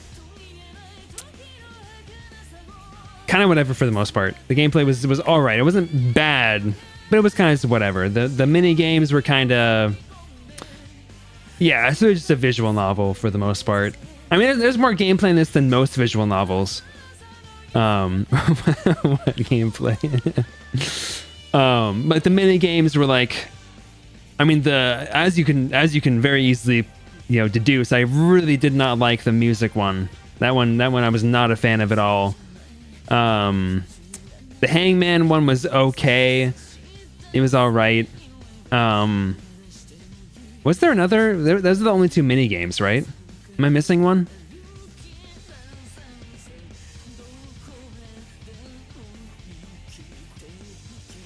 I mean, I'm fine with the story being linear. I don't really have any issue with that. In fact, I kind of like it. I like a story that's just like, hey, here's the story. And it's not like, hey, let me give you like 50 billion different endings you can hit. So I don't mind it being linear. That's not really the problem I have. Like the plot was great. It was just the mechanics were kind of, well, whatever. But yeah, very interesting, like twists and turns, lots of surprises, lots of like interesting, unexpected red herrings and stuff like that. I really didn't suspect that the mastermind was a student until I'm pretty happy that I figured that out myself and the game kind of slapping my face with it. I was like, wait, there's not enough freaking spots here. Even though I was kind of off on how I thought the mechanics worked around the fake death, I still kind of figured out there was a fake death. How long is this outro? I know people are liking the music, but like, how long is this outro? Is it really long?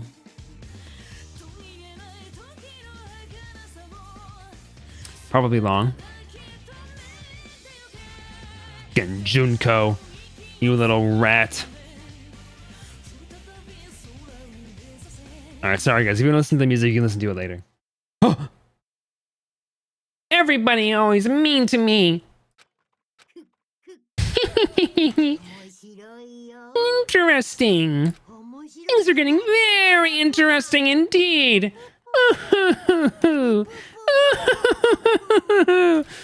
Like I said at the beginning, I'm not a teddy bear. I am Monokuma. And I am the school's headmaster! What? How are you alive? Die, beast! Finished every chapter. Save here. Yeah. Danganronpa. Wait, school mode? What is this?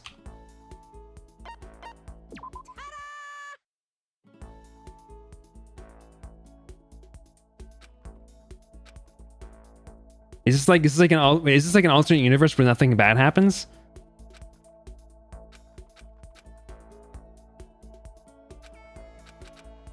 Oh, let me just see. I'm just gonna skip through a lot of this text.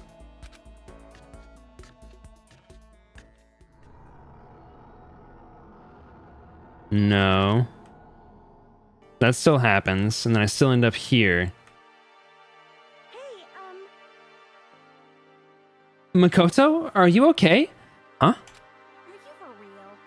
What, were you trying to escape into your own reality? Not like any of us know what's going on either. Oh, I'm sorry. It's a dating sim? Oh, wait, is this how you get people's underwear? Oh, is this gonna be like a mode where you can experience all the social events and give everyone gifts and get everyone's underwear? Yeah, I guess that's what it is. Okay. So you can't do it in the base game then. Okay. That's good to know. Okay, I'll save that for my private time. Hold on, I need to download V2 really quick. Install. Boring. Nobody even dies. Okay. Effing Monokuma. Okay, interesting. Okay, I didn't know that. Let me really quickly pop in here. It was you sent it in general, right, DZ?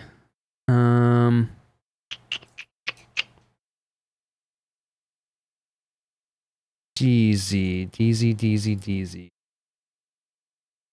Here we go. Bad end. Not beating the jorking allegations, which I just started just now. What the freak, dude?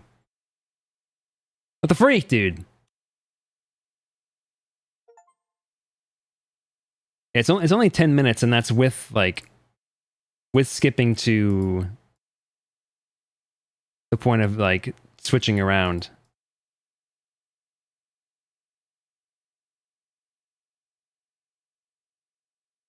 Do this, and then how do I do this normally? I go, and I guess I could window capture, right? Window capture, and grab that.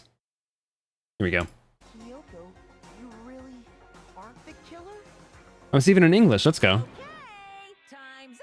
I still can't believe how accurately I did Monokuma's voice. I swear I did not hear his English voice actor before I did my voice. But that's ridiculous. Since when is there any? It's because you were late, so the trial started late and time ran out. You are Monokuma is better. This guy doesn't even know how to use your versus your! What a loser! In front of you. But I guess we already know who the blackened is, don't we? Okay, wait. Here. You said so yourself. Here's the twist. Here's the change. So, come in here, and then I get the choice to. You could have gotten into a room. You said so yourself, didn't you, Kyoko?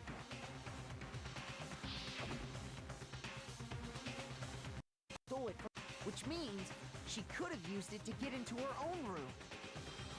Well, he is an effing nerd. What do you mean? That's how I was voicing him. You're giving up just like that? You would. Why am I buffering? Hello? Oh no, I'm dropping frames. Oh no.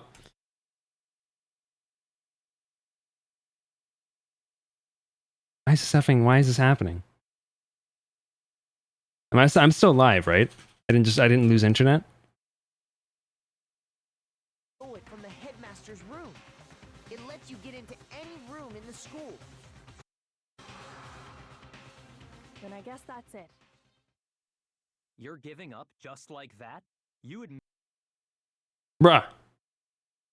Yeah, for some reason this is broken. Let me just turn this off real quick. Let me reload real fast. See if I can get it to go. Come on, man. You're wasting my time. Killing? No, I'm simply No, recognizing that I lost. What are not even worth it. I want to see it, bro. you said? This was a trap, and I wasn't able to escape, so I lost. That's all this means. Then, are you saying you really didn't, Kyoko? You really aren't the killer? Okay. Do people enjoy the voice acting in the second game more? I still think this voice acting is fine.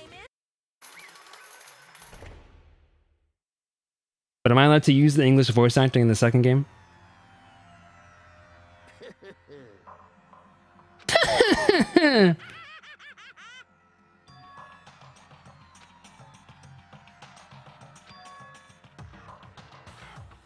Please use the English voice acting.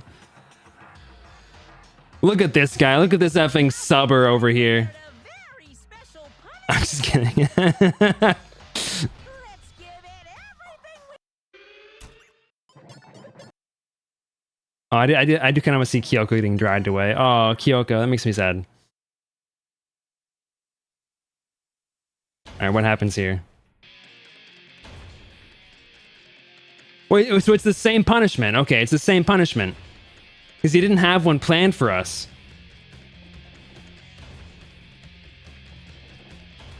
That's kind of a cool little Easter egg. This was planned for Kyoko. It wasn't planned for us. And so she had to scramble at the last minute to do something to kill us.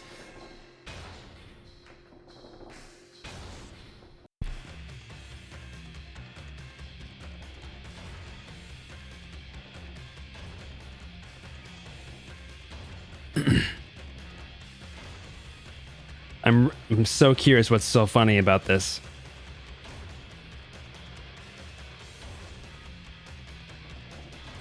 She's embarrassed, understandably so.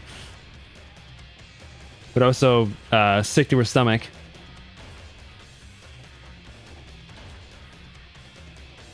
Oh, wait, really?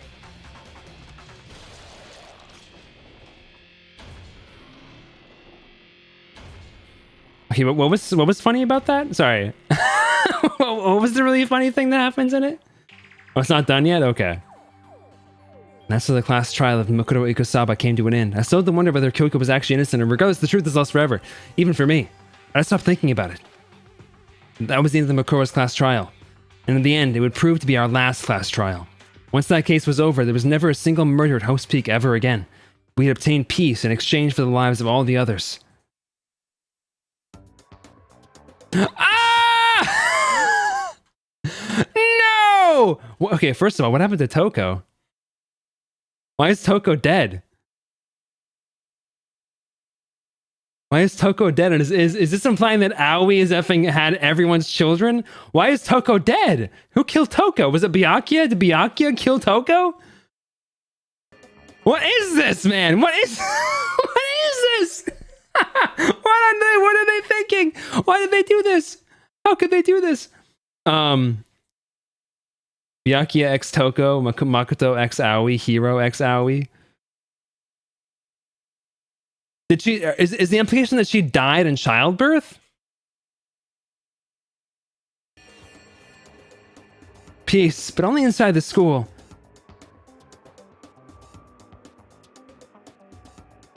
Because Toko is dead. Hope. Hope. Hope? This is hope? No, this isn't right. So if we're thinking about Aoi being the one who gave birth to all these people, it looks like Byakuya got it in first, then Makoto, and then finally Yasuhiro got a shot. That's so fucking weird, dude. That's crazy. Byakuya boned Toko? Okay. I'll take your word for it. Where did he get this picture from? This is like a full, like, framed picture. Where did he get this from? Whatever, man. All right, let's see. I think it should be downloaded now. Yes, it is downloaded. Okay, I'm going to stop this recording for Trigger Happy Havoc. For YouTube, thanks for watching. And come back for the next part, which will be part 2.